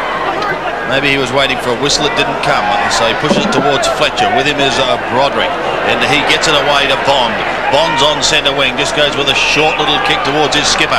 Now the Tigers suddenly turn defence into attack, up towards half forward. Good strong mark taken by Champion against Richardson. Champion heads to the outer side towards Kennedy. He's got a distinct height advantage. He started on the bench and now kicks up towards a right half forward. No one at home there at the moment as Gale gets clear. Gets the hand pass away to Howard, who's got a bit of time.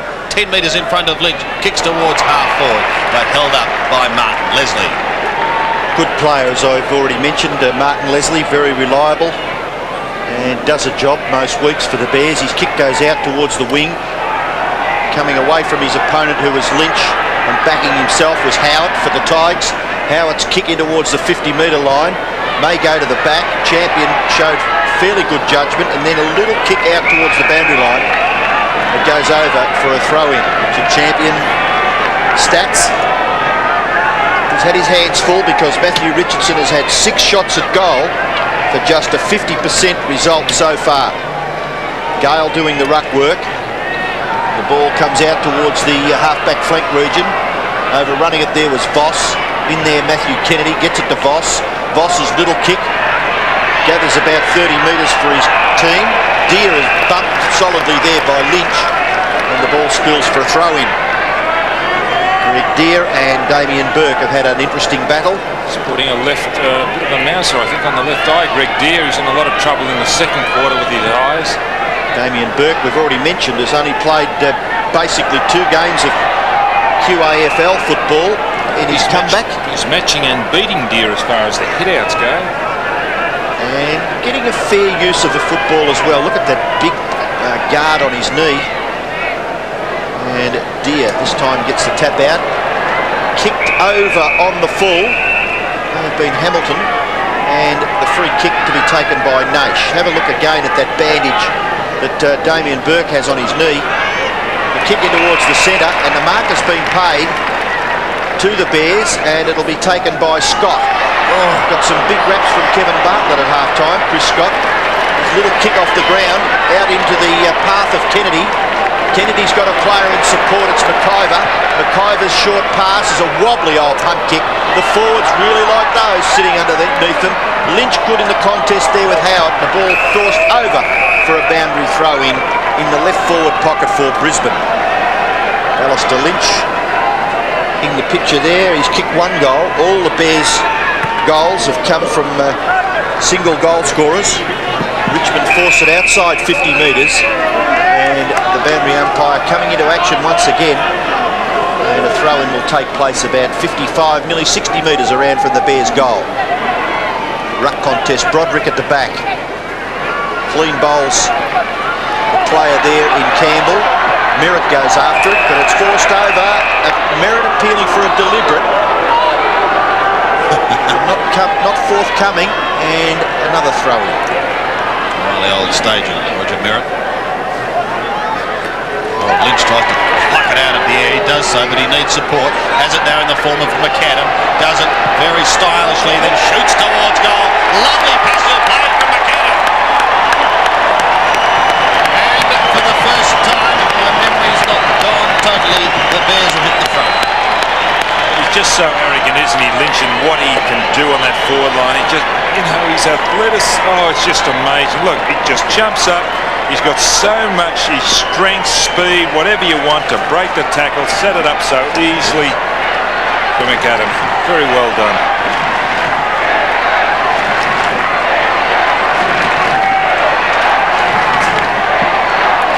The Bears lead by 2 points as Burke belts them out of the centre. Up towards half forward. Gale chances his arm and tries to storm through. Then looks for the hand pass out towards Maxfield. He can't take it. In fact, loses it. Kennedy slaps it up towards the 50-metre line. Pressure now on this Tiger defence as Howard comes away. Kicks it back over the middle. Past Brendon Gale, however. The ball spills free. An opportunity for Leslie, who picks it up and pumps it towards the 50-metre line once again.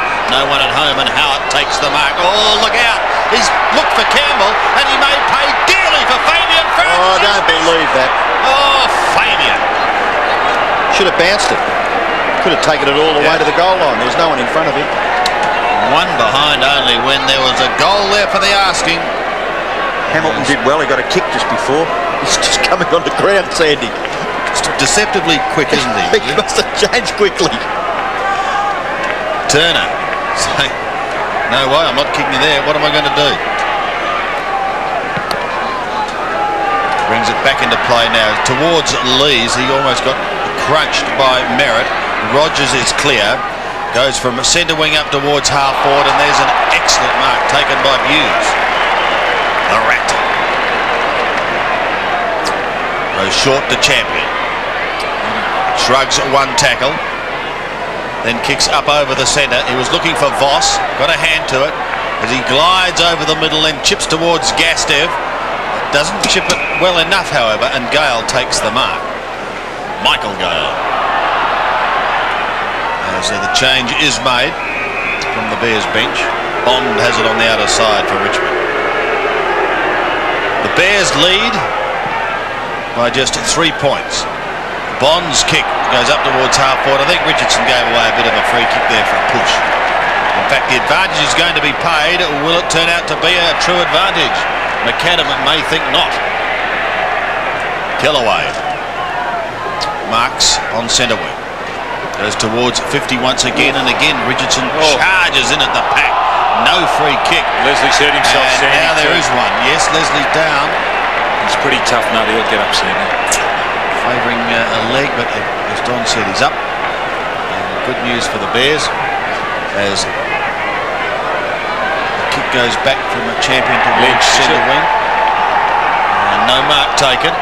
Maxfield and Gale are both there, picked up by Stewie Maxfield, kicks back towards half forward. The Tigers have Broderick on the loose there, and he goes with a long left foot kick in towards goal. An excellent kick by Broderick, a goal. Paul Broderick gets his first, and the Tigers answer the challenge. They regain the lead. Well, Broderick has been a real bonus for the Tigers all year. He averages 24 disposals a game. He certainly does pick up a lot. He's been a bad loss for Fitzroy. Plus for Richmond. And here he is being set up. No, he decides to do it himself, and from about 52 metres, let's go. Great kick.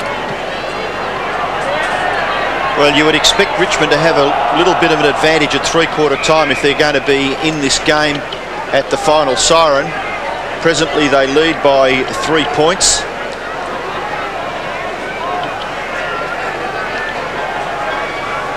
And some very interested spectators, a couple of young Tiger fans there attending this game. Umpires picked a free kick out of that little contest, and it's going to Greg Deere. Deere and Damien Burke.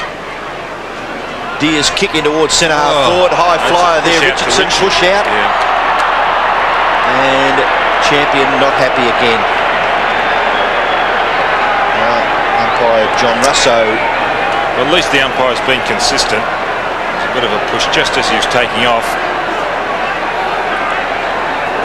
Well, I suppose they haven't got the advantage of an instant replay down there on the ground, and once the decision has been made, I don't think I've ever seen a decision reversed by an umpire, so not much point arguing. Matthew Richardson has the football, a chance to kick his 4th goal. It's a good kick. He's successful. So he's now kicked 4 goals, 3. The Tiger full forward, Matthew Richardson. And Richmond get a little bit of a break. They now lead by 9 points. And Champion has done well too down there. He's leading for the ball, getting in front of Richardson, but on that occasion, he's quite a remarkable athlete, Richardson, the way he can hurl himself at the ball with great speed. Exciting prospect. So in an absorbing duel, the Tigers again edge their noses in front. Burke and Deer. Burke gets up high to Ashcroft. Short little kick towards half forward. Gale stands his ground. Gives it away to Howard, who just sneaks away from Lynch again. Wider to Maxfield on centre wing. Maxfield's kick is high, up towards left half forward. Buse sees it over the line. So a throw in front of the scoreboard. Richmond are 8-7. Brisbane 6-10. Naish with the Buse. Burke and Deer to do the ruck. Deer this time got the front spot, but it was Kennedy who got it out. Lambert's on the end of the hand pass and is trying desperately to set something up here in the middle. Scott comes over the top towards Hamilton, who spent time on the bench. He goes up towards the half-forward line, and Voss. They've moved it up towards the 50, towards Paul Pearce. Can he get there in time? Pearce cannot. In fact, it's still kept in play, but only for a moment. I wonder why Lambert doesn't go for the foot kick a little more often. He set it up initially with a hand pass. Maybe he was on his right foot. He's normally a left foot kick, and then he's followed up, got another hand pass. But the kick would have been better than a hand pass then. Bond in trouble.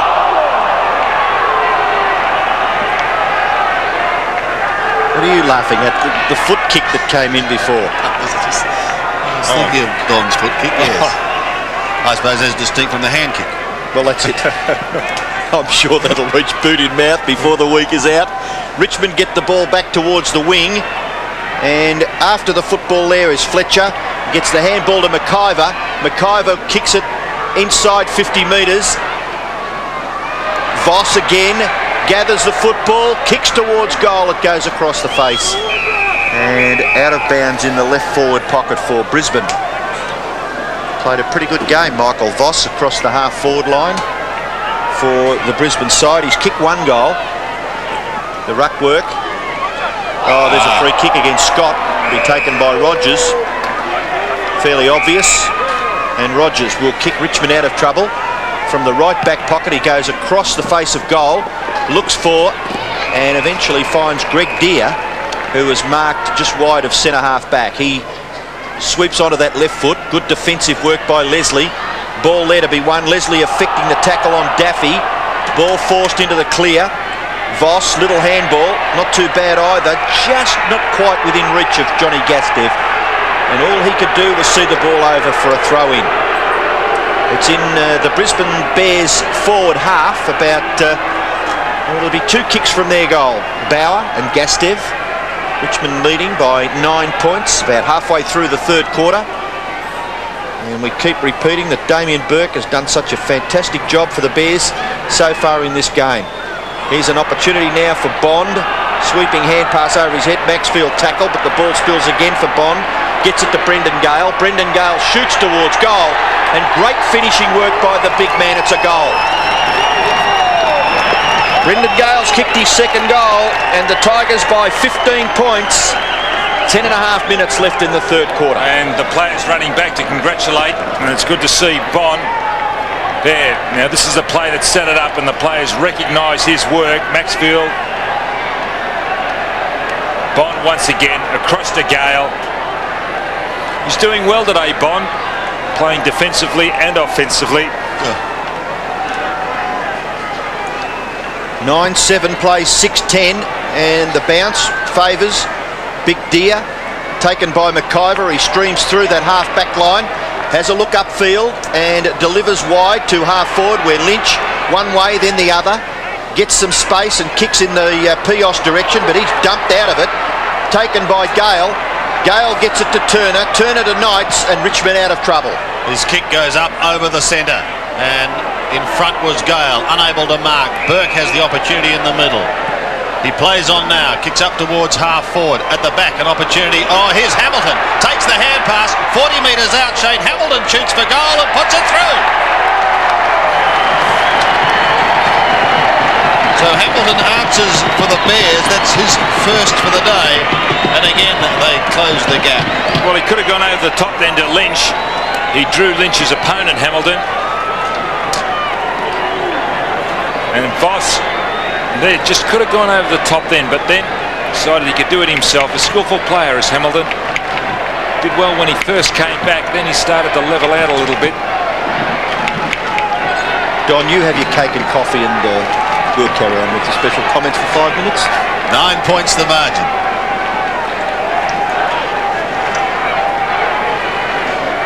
Still anyone's goal. Burke sits underneath and wins it again. He was looking for Ashcroft, didn't find him. Podrick up against him. Couple go to ground. Finishes with Free, who kicks up towards the pocket region, but the mark taken by Champion.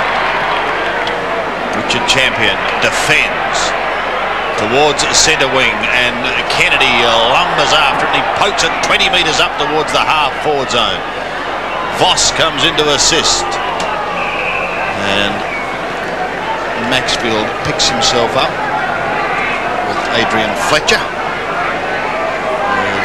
The Bears supporters anxiously look on. Burke, this time beaten. Maxfield applies the tackle over the line. Tireless worker Adrian Fletcher, formerly with Geelong And St Kilda. Correct. Still to stick with the Saints after the Cats. Maxfield again over the line with Hamilton. So a bit of a stalemate on that outer side.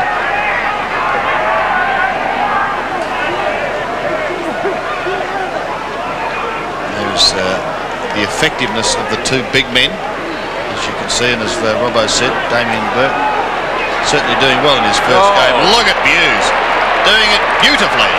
On the end is Ashcroft, up towards half forward, and a good mark taken by Lynch just inside 50. Well, he controls half forward for the Bears, and Gale controls half forward for Richmond. I think this man here on the day is a little more effective than what Gale has been, but it's a toss-up. They're both great players. He's certainly paying back a little bit of that money, isn't he, with his efforts at centre half so forward. fast, isn't he?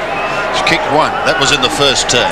They need one here from 52 metres. A drop punt by Alastair Lynch is pretty good. There's another one. His second. And that's something that he really has worked on too, Lynch. A couple of years ago, he was a little wayward in going for goal, but I should imagine he's a consummate professional. Certainly pushed the weights heavily. He's definitely picked up in speed. His skill level's very high. How about Buse in that? Buse was terrific in that too. Lucky not to be pinged, Buse. You're a hard man, Dotty. Cake man. Big punch forward by Greg Deere. Chance for Lambert to get the ball clear of the pack. Now the Tigers force it forward once again. Bowers dragged down. Naish's handball. Chopped off now by Lambert. Lambert's in the left back pocket. Little, very short kick. And Hamilton not able to pick it up close to his toes. And it goes over for throw-in. Hamilton, who kicked the penultimate goal. Boundary throw-in in the half-forward area there for Richmond. McAdam dragged down. It's Naish with the football. Naish is shot for goal. It looks pretty good. It's a goal. Great kick by Chris Naish. His second goal for Richmond. And it is a seesawing tussle here at the Gabba. 67 plays 58 with 7.5 minutes left in the third quarter. Well, what Brisbane try to do is run the opposition off their feet when they're here in Brisbane because of the weather conditions, but They just can't get rid of Richmond. In actual fact, Richmond are trying to shake off the Bears. Roles could be reversed here at the Gabba. That was a great goal by Naish. 58 plays, 67. The Tigers keep their noses in front. Bauer couldn't take it, neither could Maxfield, but the latter continues to surge it down towards the half-forward line. Leslie goes in strongly for the Bears. Kennedy is there also. Rogers over the top and Lambert as well. It'll be a bounce.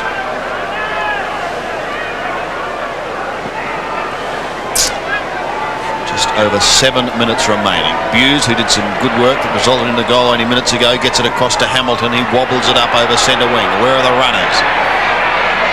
Overrunning it was Clark. Started on the bench. Voss. Good centering chip is excellent to Ashcroft. Marcus Ashcroft puts them inside 50. Oh! Big pack of players. Scott came up over the top. Now McAdam will do the scouting work. Still inside 50. He just pushes it out. Look out, Gilbert. They're coming from everywhere, but he gets it away to Lambert. Lambert feigns a hand pass, then gets caught. Back to McAdam. He's almost down to the centre now, McAdam. Gives it away to Buse. The Rat sprints and goes with the left foot with a high kick, but there's no one at home. Lynch is forced to leave his man, Johnny Howard, and this will enable Howard to tidy up. Gets a hurried left foot kick back towards the half-back line, and an excellent mark taken by Matthew Knights. Knights is on the half-back flank. Kicks long to half-forward. Callaway. Hand pass. Deppy. Couldn't take it, and a bounce. So the umpire to bounce the ball near the right-hand corner of the centre square in Richmond's attacking half. Ruckman, Greg Deere gets it clear. McLean caught. Ball spills for Maxfield. Maxfield goes for goal and puts it through. Well, Stuart Maxfield kicks his second goal. The Tigers get their 11th. Well, he's had the compliment paid. He had Hamilton taken off him, Maxfield. He ran in the first quarter. Hamilton a long way behind. Now Kennedy was shifting onto him in the second quarter, but there he is. His anticipation, very, very good, Maxfield. Aggressive little player playing on the wing.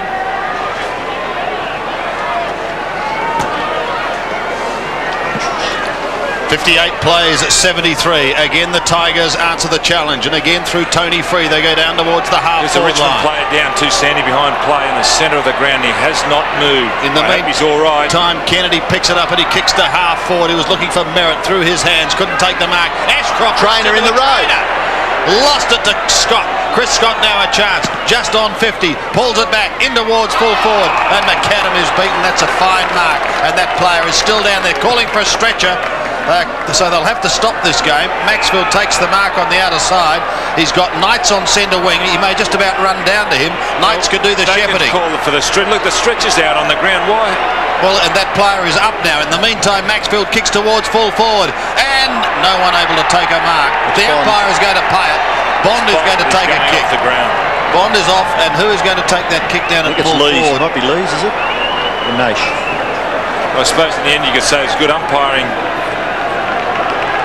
Murphy will be the player to come on.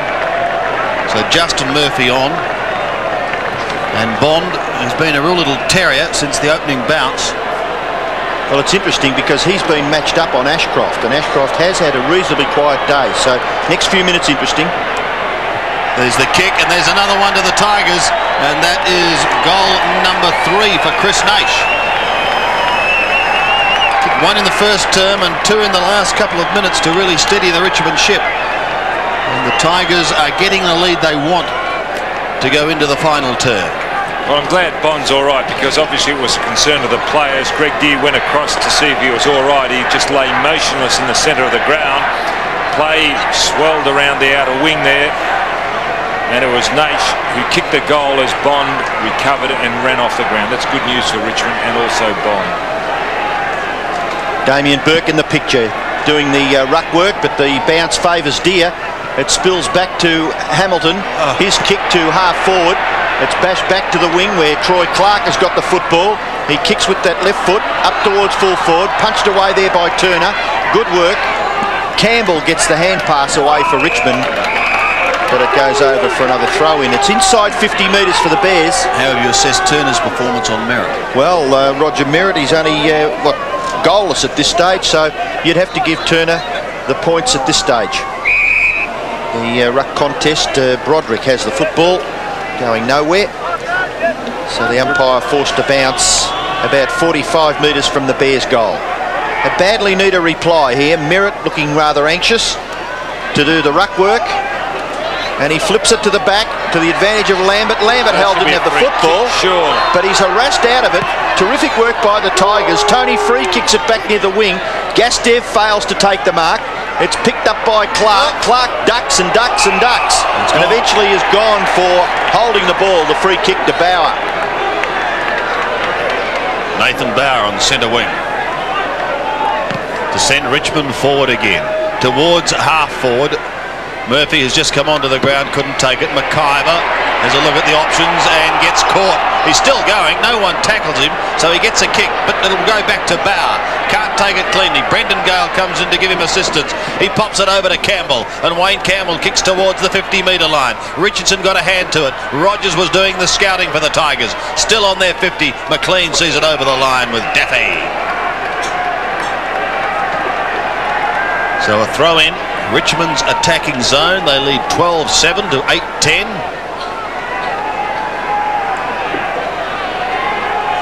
Very good crowd and attendance at the Gabba here once again, but their side looking down the barrel.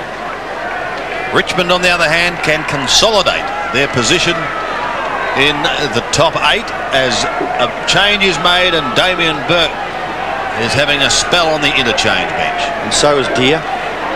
Gale to Broderick. Broderick's kick is wide but not Hanst. So the big men having a spell. Been a couple of injuries though. What's the latest, Matt? Well, Bond came off and he was very distressed in the hands of the doctor, but he has actually come out now. He's having a jog with him, and he was very distressed, so I'm not sure whether he's going back on or not. Matt Campbell on the boundary line. Gale, that almost bounced onto his head. Edwards is also on. Starcevic's kick is only short. McAdam, but the whistle sounds going to be a free kick to Hamilton. Shane Hamilton on half-back. Sees that most are covered, so he heads towards Voss and the charging Lynch. Oh, look at that grab. He's a superior player, isn't he? To half-forward he goes. An excellent lead by Scott and a good mark. He's down to the left half-forward flank. Merritt, as we said, is goalless. Can't get a touch on that occasion either, as Knights gets the hand pass away to Kellaway, and again Richmond repel the attack. Kellaway pushes it wide. Kennedy and Maxfield giving chase. Who has got the pace here? Kennedy gets the assistance, but the kick, however, is wide. It goes over the line. There'll be a throw in the Bears' right forward pocket zone, and I think Shane Hamilton would have been hoping that that one he could have done a little more with. Well, that's another slight criticism that I have of a 1994 AFL footballer in the clear, and a terrible kick. McAdam goes after the football. It spills out now for Lambert. Lambert gets a sweeping hand pass to it, but in doing so he's been infringed against. So Lambert will take the free kick for the Brisbane side. Maxfield may have been the culprit on that occasion, but with 1 minute left, the Bears badly need a goal. Lambert goes for the short pass. Ineffective. Richmond will clear through their captain, Tony Free. He throws it onto the right boot, and it lands back near the centre, where the mark has been taken by Big Edwards. Just come onto the ground to give Greg Deere a much-needed rest in preparation for the last quarter. Edwards' kick in towards half-forward. Bashed clear there by Gale. Gathered there by Hamilton. Now it goes to Leslie. Out for Kennedy. Kennedy can't get past. He's caught with a football, but the umpire lets play go on, and Maxfield kicks it high up towards the 50-metre. Oh! What a fly that was. But it's not going to be of any advantage to Richmond, because Champion comes away with the football. Richardson nearly ran him down, as Don said.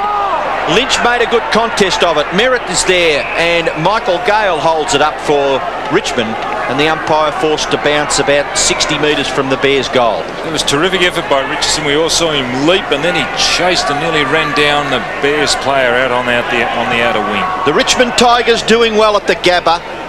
in search of their 9th win for the season. This is Hamilton, a free kick, and it won't matter anyway because the ball a long way from either side's goal. The fans not happy with that decision, but it is three-quarter time here at the Gabba, and Richmond lead 12-7, Brisbane 8-10.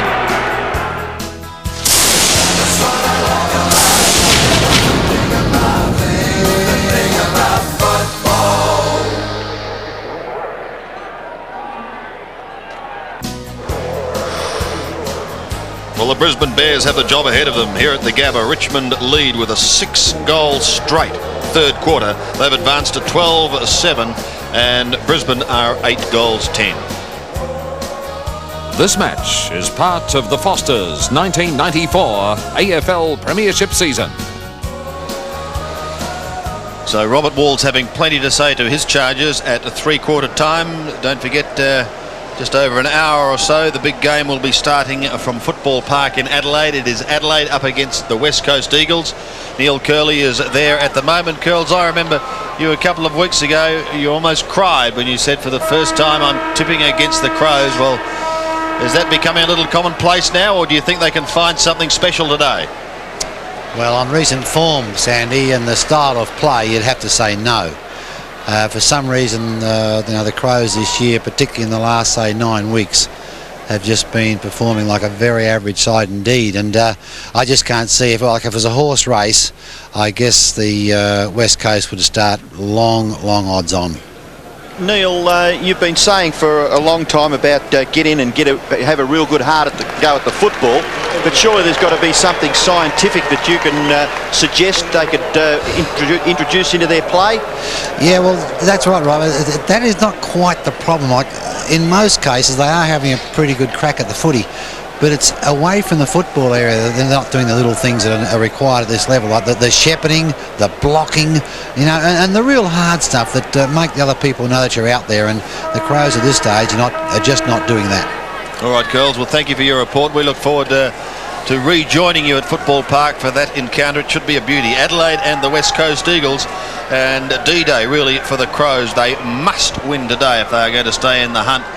And the Eagles, on the other hand, sitting on top of the ladder and happy to say to others, catch us if you can. Well, Fitzroy have been trying to catch Essendon at the MCG. Gerard, have they succeeded?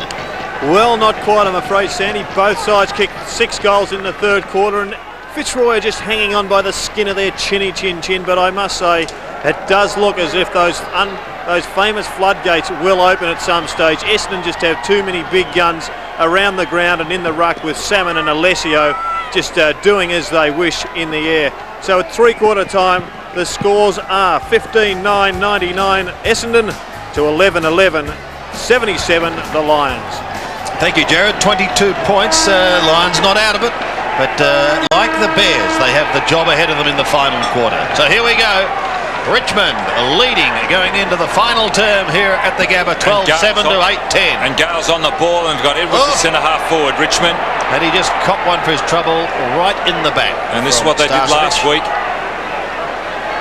So Brendon Gale will take it from the middle. First goal so important. Gale's kick down towards half forward. Well, Richardson used definitely to play gave away a free as a kick step ladder that's there. right, to Champion. Well done by Champion. Get in front. It's a great battle between those two. Yes, Richardson has booted 4. He kicked 2 of those in the first quarter, but Champion kicks long. That's a good kick. Out of trouble, over the back. Troy Clark waiting down at the back. Can't get clear, and he's ripped to the ground. The ball spills free. Knights and Michael Gale working hard for the Tigers, and it's Gale who sees it over the line. Well, other clubs have come up here in recent weeks in these conditions, maybe a little warmer, and have tied in the last quarter. The Bears have run over them. Will they do the same today? Ashcroft leaves it for the bigger man in Kennedy, who picks it up and kicks it high towards 50. Well Starcevic, an effective punch down, but Howard is there. He overruns it. Broderick also can't take it cleanly. Pressure now on that Tiger defence again as the kick comes in towards full forward. Domark is taken as Howard goes towards the boundary line. Sandy. Turner also. Isn't that the shoulder he hurt earlier in the year? It was his right shoulder. No, you're right, I think. Yep. Well, doesn't let's look have a look flash, again.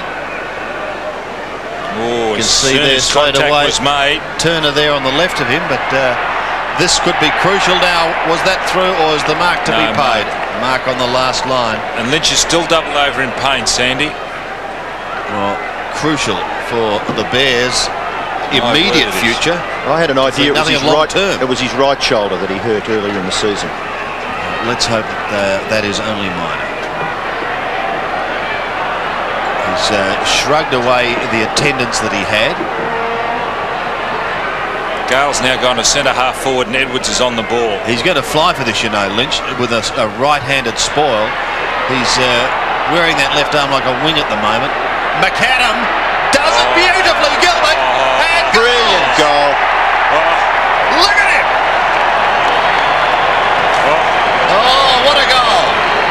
3 goals to Gilbert McAdam, and it could well be the team lifter they need.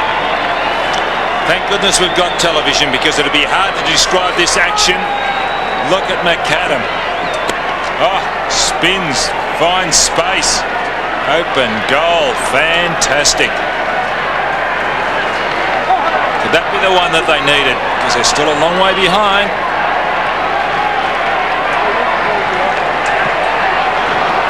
"12-7 plays 9-10. The Bears surging forward. It's Lambert with the football. A little short pass is okay, and he finds Kennedy. Kennedy looking to play on. Must kick this effectively, and he does. 60 metres straight towards goal. At the back, Turner for Richmond, but it's taken by Scott. He gets the ball away to Lynch. Lynch off the right foot, and Lynch's goal. And he's still got that crook shoulder. Lynch has now kicked 3 goals for Brisbane.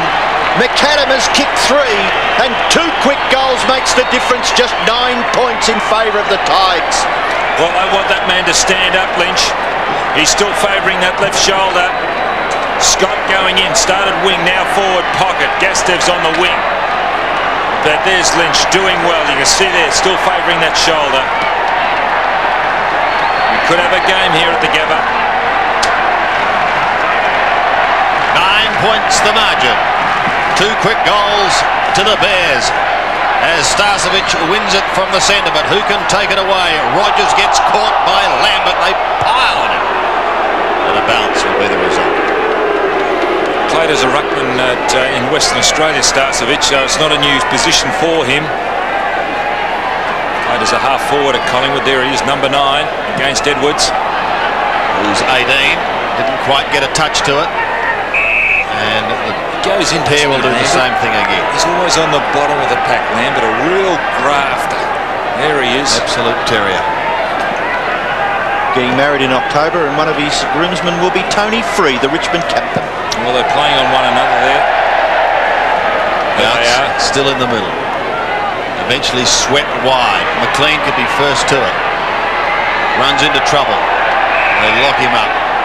And he'll just simply get up and watch the big men contest it. Bond's coming back on too, Sandy. He's running into the action now. Well, that's good, because that report from Matt Campbell, he didn't sound too good at all. And McLean's picking him up, so Bond could be playing half forward now. Starcevic charges. Maxfield couldn't take it cleanly. Kennedy gets a hurried kick up over the centre. Edwards is at the back and he takes the mark. He plays on! He played on! Yes, the umpire's playing it against Edwards. No, I don't think he is. He's going to take the kick. He did. He used that hand signal against him. Yeah, but I think he just made a bit of an error. Well, he has. Up over the centre anyway. Leslie to Champion. Penetrating hand pass is good. That one wasn't. Bond is going to be back in the thick of things, but Ashcroft is lucky. He's able to steady and kick up the half forward, and Scott takes the mark. He's got Troy Clark wide. Troy Clark can run into goal. 50 metres out. Edwards gives chase. Clark heads for home. The kick is long, but it's off target and through only for one behind. Tell you what, the crowd would have come to their feet if he'd have kicked that goal. Well, you're getting a little excited, aren't you? Well, we've got a good tight contest. 8 points. I think you've got them in the tipping. Who, the Bears? No, I haven't actually. I've got the Tigers. I'm sorry to spoil your party, Donald. Towards half back. Wasn't much of a party, no one came. Well, hardly surprising. Kennedy, a floating kick. No, you're hard on yourself. Up towards the pocket, and Howard sees it over. A throw in. left forward pocket. In front of the scoreboard here at the Gabba. Extension of Laurel and Hardy, Robertson, Scott. Chance for Kellaway, short little kick up towards the half-back line. Knights is there under plenty of pressure from Hamilton. This crowd's had plenty to say today.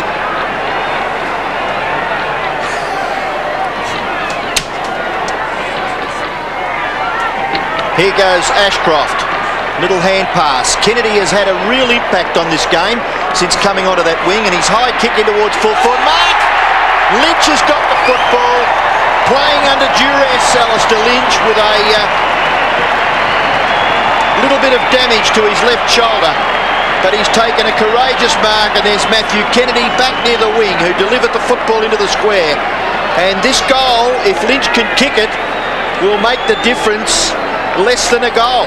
2 points. Lynch has kicked 3. Impressive stats to the Brisbane Bears. Centre half forward, and he kicks the goal. So Alastair Lynch kicks his 4th goal, and the Bears pull to within 2 points of the Tigers. 79 plays 77. Well, his shoulder doesn't seem to be a problem at the moment. He was favouring it. And here is the build-up once again. There's Ashcroft getting involved. The quick handball. Kennedy, who is a big kid of the football, quickly into the forward line, and he just out-muscled Howard on that occasion, Lynch. 2 points the margin in a thriller here at the Gabba. Fletcher can't get a kick, Lambert can. It's the Bears into attack again, down towards the half-forward line. Campbell couldn't take it on the half-volley.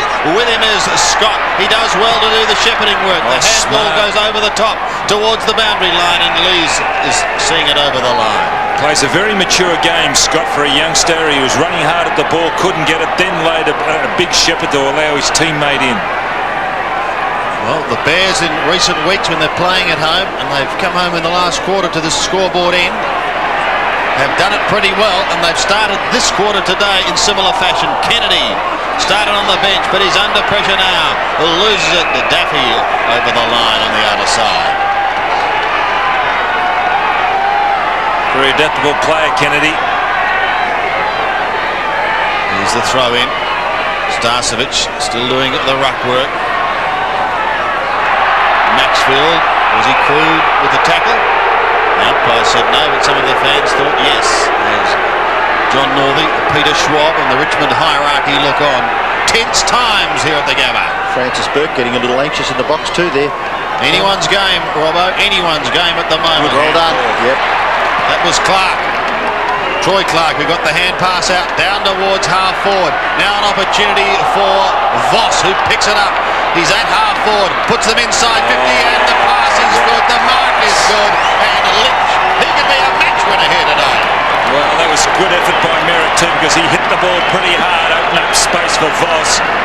And Voss, not panicking, chipping the left footer, normally a right foot kick, showed terrific skill and a great lead by Lynch, as he was anticipating where Voss would kick it. This for number 5, and the lead from 42 metres. The drop punt, he's drilled it. The Bears hit the front. 3 goals to Alastair Lynch in the final quarter. 12-11 plays 12-7.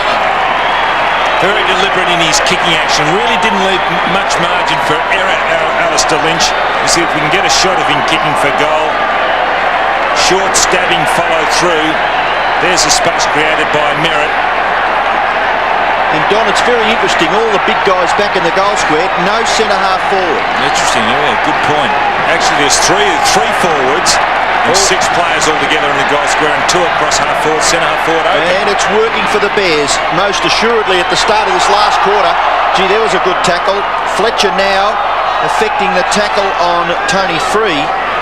So down in that full forward line, we've got Merritt, Lynch and McAdam, and across half forward is Voss on one flank and Scott's on the other flank, and as you say, nobody at centre half forward. Well, maybe they'll come down now that they've got to force this ball out of defence if they're going to make another attack, but it's Bond for Richmond. He forces it into the goal square. Now a real contest back there. Gastev shrugs the tackle from Tony Free. and the Bears will get clear. It's Clark. His kick goes out towards the wing, and the mark is taken by Ashcroft. A very good kick from Clark. The runner getting in the road there of Ashcroft. Ashcroft's kick goes down towards half forward, but an excellent mark taken by Campbell to repel the Bears' forward attack. Campbell's kick high in towards half forward. Some a problem then for Starcevic because he didn't even jump. Good mark taken by Gale. Brendon Gale for Richmond. His kick goes up towards full forward. And a Shepherd, it might go to Richardson, is it? No. So it was well done by Champion once again. He's frustrating Richardson, cutting off his run and leap for the ball. Hand pass goes away to McLean. McLean runs away from Bond and kicks it out towards the wing. Michael Gale underneath it. Broderick at the back. The kick smothered, and it was a very important smother by Gastev. He gathers, no, he can't quite gather that spinning football, and it goes over for a boundary throw-in. So the spirit of both sides being tested now in the 11 minutes remaining in the game. The Bears lead at the moment. The Tigers have led for most of the day, and McLean has to stand up here. He's caught. The ball spills now for Ashcroft. He gets it to Fletcher. Fletcher can go wider still. Now they're on the run with Leslie. Leslie's short pass to centre half forward. It spills. Chance now for Scott. Gets it to Merritt. Merritt drops it. Tackle. Ball spills for Howard. The little kick important. Kick now by Hamilton across his left shoulder to the goal square. Knocked away by the Richmond defence. Howard's in trouble. Kick off the ground by Turner. It won't go out of bounds. The ball now with Clark. Clark is in the right forward pocket. He hooks that left foot kick, and it goes through for a very, very precious behind, because I would suggest any score by either side in this last term now will be important. 2 points in the last quarter by Clark, and it's an interesting setup. The Bears have got the outriders and Richmond are out further. Players are on the boundary line for Richmond. Killaway was one, but he's ignored. He goes straight down the middle. It could be dangerous. Fletcher has it from 50 metres. Goes back in towards full forward.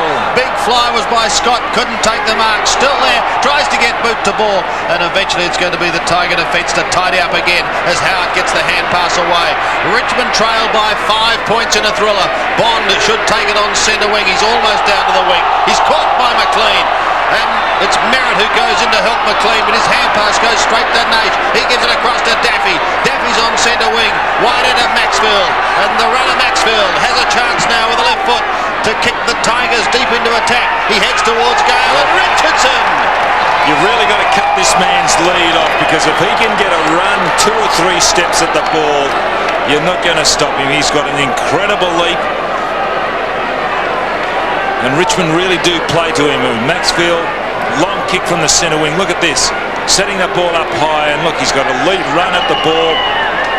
Incredible lead. He's kicked 4. This to regain the lead for the Tigers from 40 metres. A staggering approach. He's kicked into the man on the mark. Gastev had it and then lost it. McLean again comes charging forward. Richardson hopes to make amends. He's 51 metres out. He pulls it back, but there's no one home, and Leslie takes the mark and gives it away to Hughes in the back pocket. The Rat comes away, spiralling a putt kick. Clever kick. It's made good ground. Sees it over the line, but he's probably made 75 metres. My word, but he mucked up the handball before Hughes. He should have done more with it. An experienced player like that made amends on that occasion. Well, it's just going to go right down to the last few minutes, this game. Bears lead at the moment by 5 points. We've got 9 minutes left. Deere doing the ruck work, gets the tap out. Fletcher, sweeping hand pass Leslie. Leslie's kick, a bit of an up and under, and quite simply marked in the finish by Lees for Richmond. Brian Lees to put the Tigers into attack. His kick goes near the 50-metre line. The player at the back was Hughes, but it's Naish. Sweeping hand pass. Maxfield gets his left foot to it. Kicks it up towards the goal line, but well done by Champion. In trouble because he misjudged the agility there of Matthew Richardson, but his kick fortuitously lands into the arms of Ashcroft. Great battle between those two. Ashcroft towards centre wing. Burke back on the ground. With him is Deere at the back, Kennedy. And the big man is caught as it goes over the line with Broderick. On the wing, picking up Maxfield. Well, he's supposed to be picking up Maxfield. As Robbo said, this game going right down to the wire. Burke in his first game gives them probably 15 metres. Gale repels over the line on the ball. He's in the crowd. Straight over the fence. I think Gale, but he's back and he's okay. What about the coffee in the front row? Might have been spilt down there, I think. Kennedy, more importantly, has the kick to the 50-metre line for the Bears. Merritt was there. Scott also. Merritt again takes it from Scott. Sweeps a long hand pass towards Clark. Couldn't take it cleanly. Michael Gale gets it away, and they're going to be out of trouble through Naish. He goes with a nippy left foot up towards centre wing. McIver used the body nicely. Drew the ball in but couldn't hold it. And it goes over the line. I'd take a big punt here if I was Wolsey and take Roger Merritt off the ground. Why? For the last 8 or 9 minutes. He's not getting a kick and they're just rebounding off him. He's hobbling back to his position too. Looks very tired. They want to win the game. You've got to take a few punts. Well done, Burke. There's a hand pass on. Lambert to Troy Clark. It's going to come down towards Merritt territory now. Floats in towards half forward, but Campbell takes twice. Scott by Campbell. Excellent mark. And he finds Daffy, who's away in the middle. This looks promising for the Tigers. Richardson on the lead. Nothing Champion could do there as Richardson sprinted clear. He had so much room, didn't he, Sandy, in which to move. That semicircle, that 50-metre semicircle was left open and clear, and look how far he can run. He can go whichever direction he wanted to, Richardson. This for the lead. They trail by 5 points. He kicks from 47 metres. It's a high drop punt. It looks pretty good. He's kicked a goal for the Tigers. 5 to Richardson. And Richmond regain the lead. That was a great pressure goal by Richardson. Earlier he kicked into the man on the mark.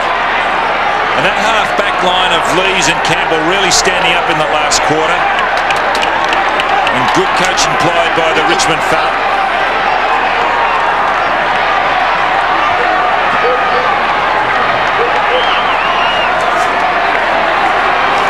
It's Bauer.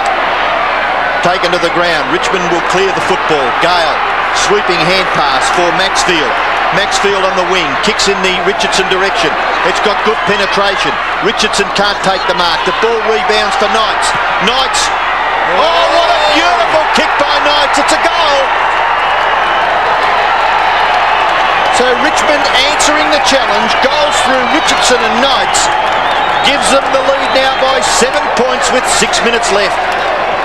Well, now the ass is really on the Bears. Can they come back? Gale. Maxfield. Now he's been picked up by Kenny. Kenny will really have to tighten up. Good roving by Knights. On that favoured left foot. Excellent kick. Yet another thriller here at the Gabba. Matthew Knights gets his first. So we go back for the centre. Deer. Broderick, a hurried left foot kick, finds Naish, and Chris Naish bursts out of the middle. Where's the lead of Richardson? Right there! The Tigers finishing full of running.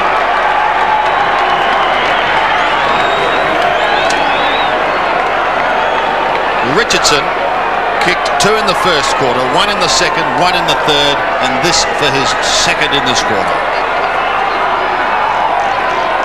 And this could be the first nail in the Brisbane coffin. Lambert going off too, Sandy, for the Bears. From 43 metres, the drop punt's on its way, and it is away from behind. Brisbane breathes again. 12-12 plays at 14-8. 5.5 minutes remaining. Still plenty of time if they're good enough. It's going to get down to discipline now. Whichever side is the more disciplined. Leslie goes to the outer side. Burke is one of the flyers. Fabian Francis too slow. Lost it. But there's going to be a free kick going the way of the Bears. FLETCHER is the recipient. Gives it away to Francis. Francis kicks towards centre wing, but straight to Broderick. No one there for the Bears. Broderick, a long sweeping hand pass to Maxfield. He pumps them inside 50 once again. McIver is at the back. Couldn't take the mark cleanly. May pay dearly for it. No, he's able to get it to FLETCHER, and FLETCHER finds Kennedy. The big man gets away with the hand pass. away to McLean. Now the Bears have to score and score quickly. McAdam kicked a miraculous goal at the start of this quarter, but he's given away a free kick there to He's Tony really Free. responded, this man, to the captaincy. Been fantastic. That's the sort of discipline I'm talking about. Yep. Tony Free has been excellent.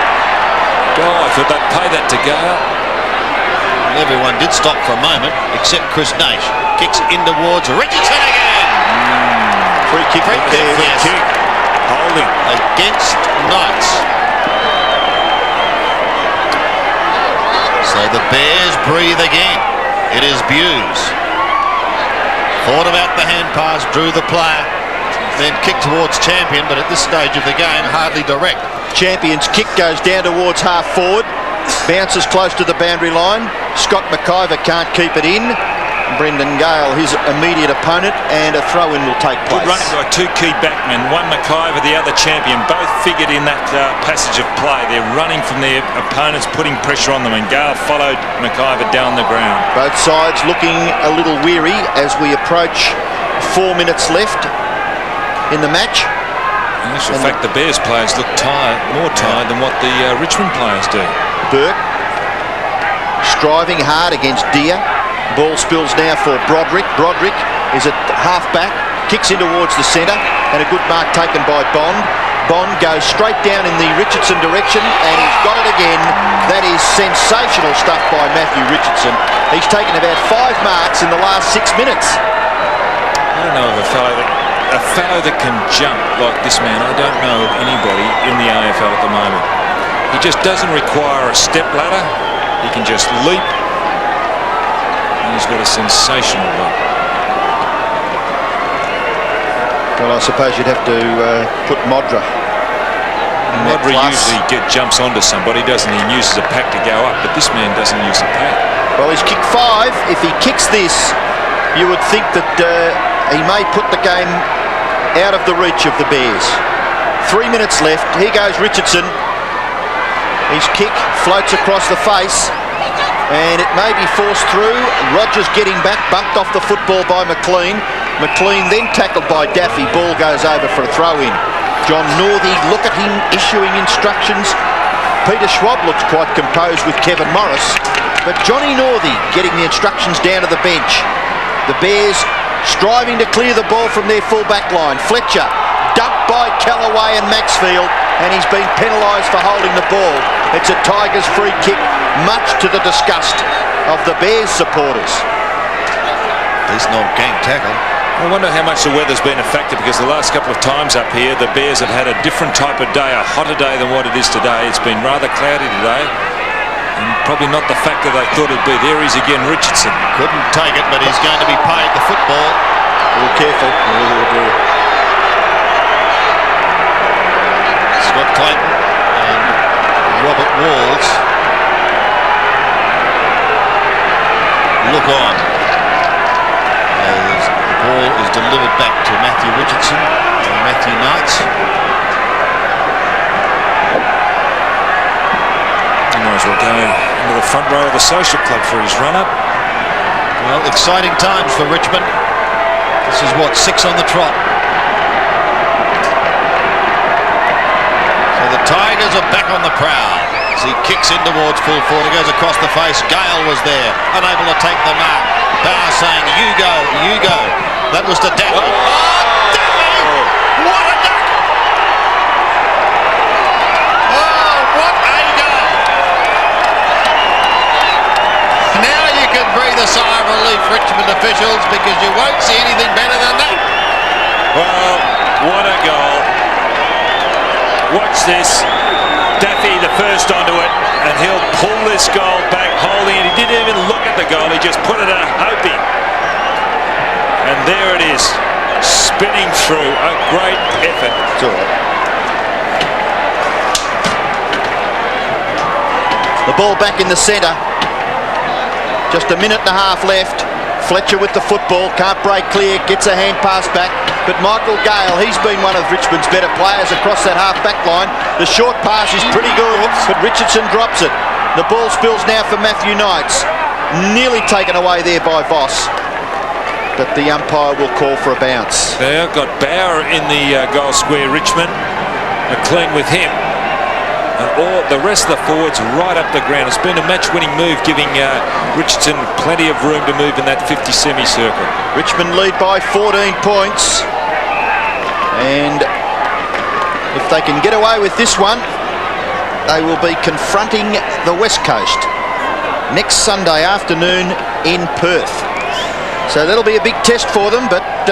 well, they've won against Adelaide away. They look like they're going to win against Brisbane. Can they win another big one against the West Coast?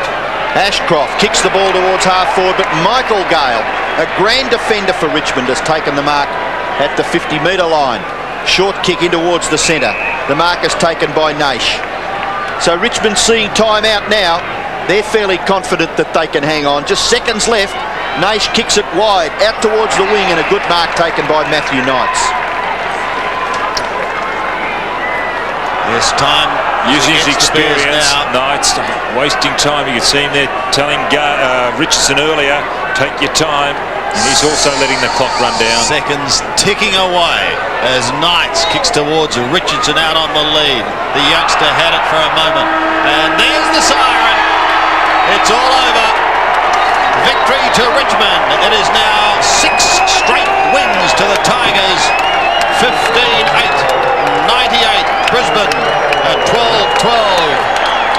84. A thrilling win to Richmond. And they are now firmly entrenched in the top 8 and can look ahead with great optimism. Their main contributor was Matthew Richardson. He finished the day with 5 goals. Chris Naish booted 3. 2 of those came in the third quarter. Stuart Maxfield booted 2.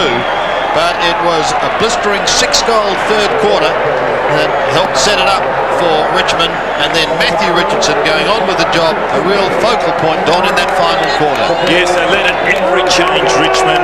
18 points they led by at quarter time, 5 points at half time. At the three-quarter break it was 21 points, and they finished up running out 14-point winners. Terrific effort, Richmond. Well, exciting times ahead for the Tigers. Let's go down to the boundary line. Here's Matt. Yeah, with me is Matthew Richardson. Congratulations, mate. That was a terrific win. You came from behind again. Yeah, it was magnificent. I mean, halfway through that quarter, we looked down and out, but as we have in the last 5 weeks, we just fought back, and it's just a great win.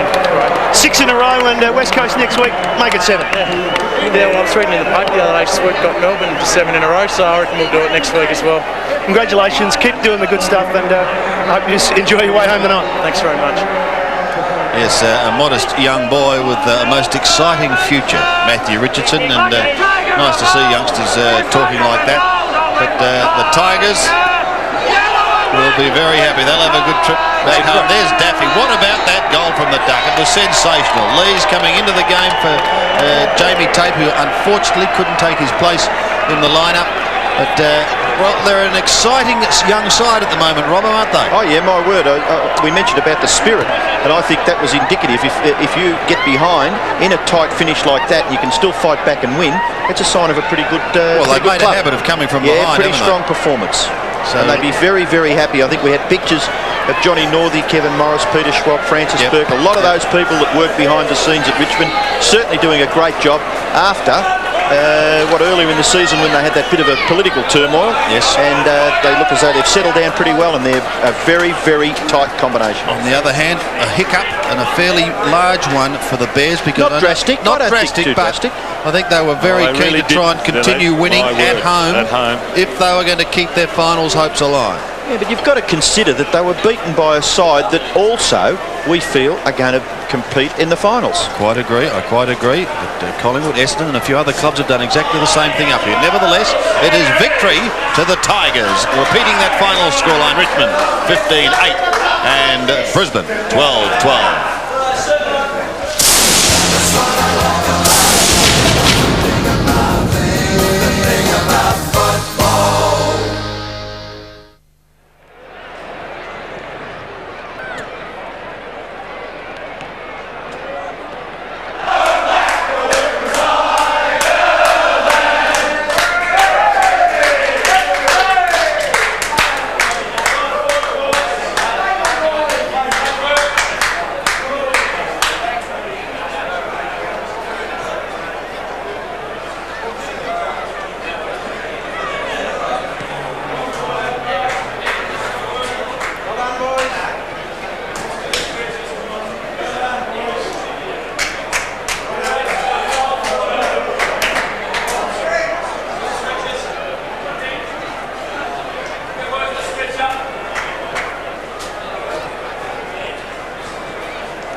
Final score here at the Gabba, and a thrilling win to Richmond, kicking 3 goals, 1 in the final quarter, and even though they were outscored, it was enough to record a win. 15-8-98, the Brisbane Bears 12-12-84. Matthew Richardson, the main scorer, with 5 goals.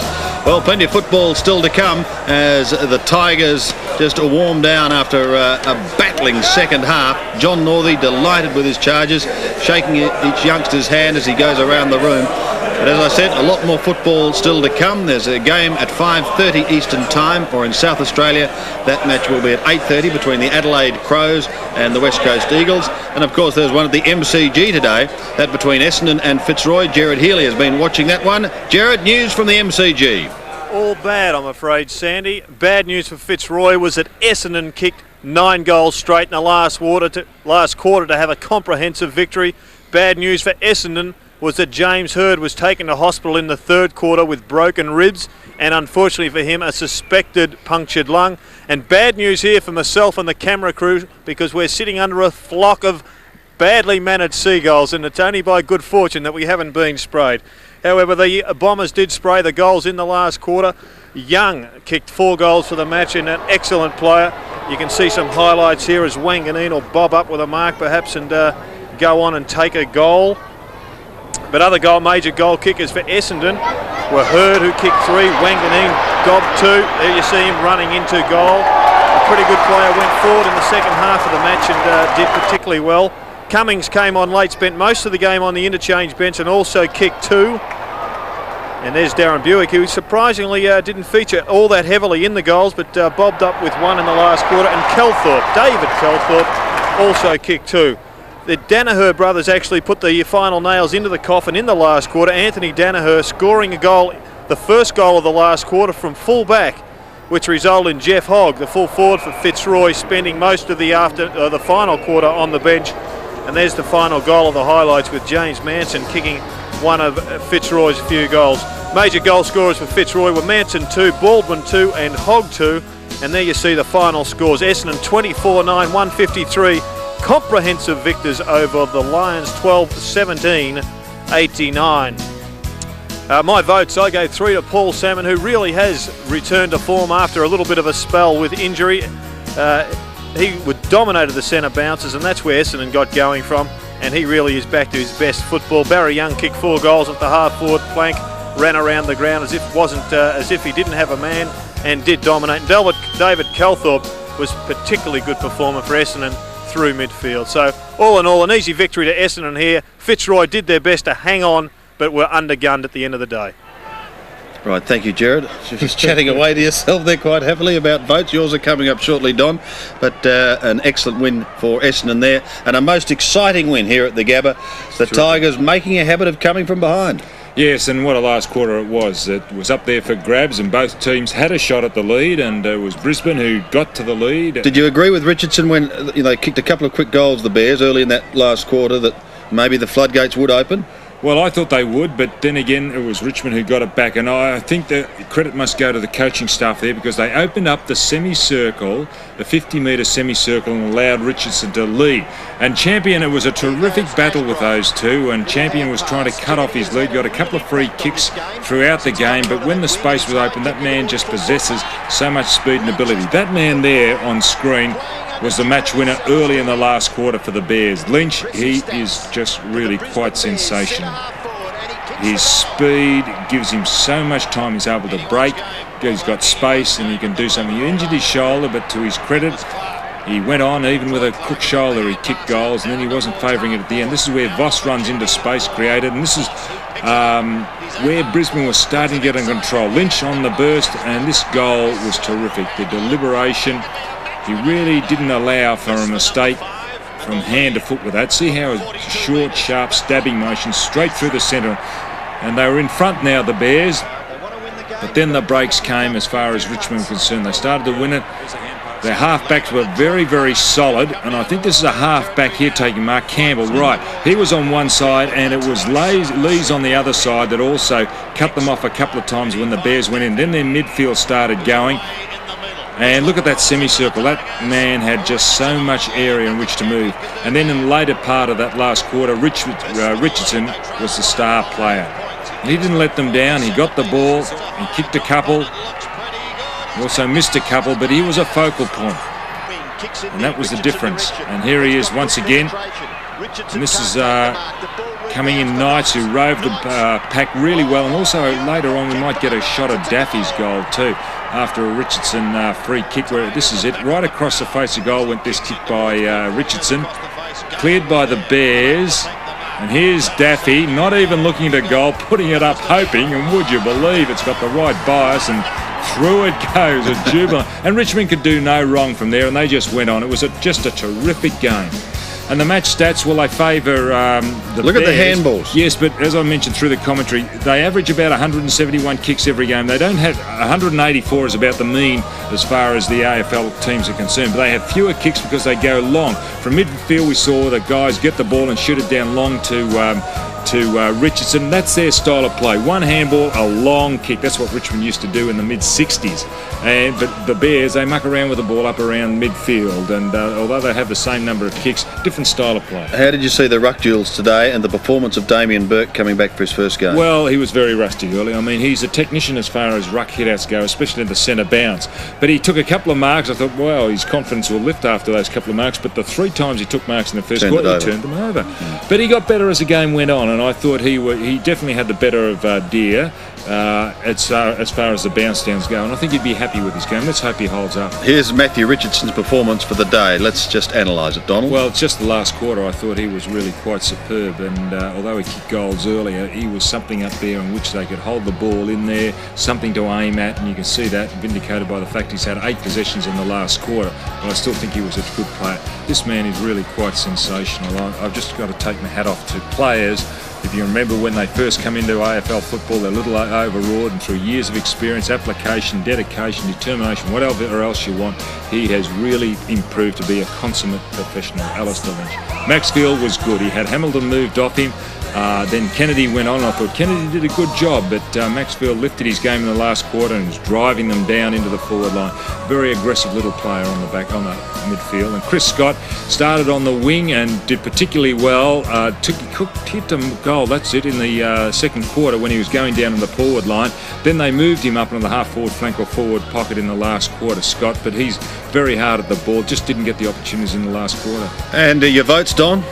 Well, as you can see there they are. Lynch, I thought, was just terrific all day. He didn't get the opportunities late in the last quarter. Craig Lambert always under the packs, and he worked really hard. And Richardson, I thought he was a sensational player up forward. Other players could have got one, and I apologise to them. The 1994 AFL Premiership League Ladder, brought to you by Foster's. And let's have a look at the ladder. Of course, we've still got one game to be played. That is between West Coast and Adelaide. But Richmond sitting pretty in 5th position at the moment with 9 wins for the season. And their percentage has just topped the 100 mark. Percentage could be all important in the weeks ahead. Now, don't forget, of course, Adelaide plays West Coast. As I said, that is at 5:30 Eastern Time. In Adelaide, 8:30. But just check your local guides for details. It really gets down to the vital games now. And every round is just so important. As we check next week, Adelaide plays Sydney on the Friday night. On Saturday, Hawthorn North Melbourne will be a big clash.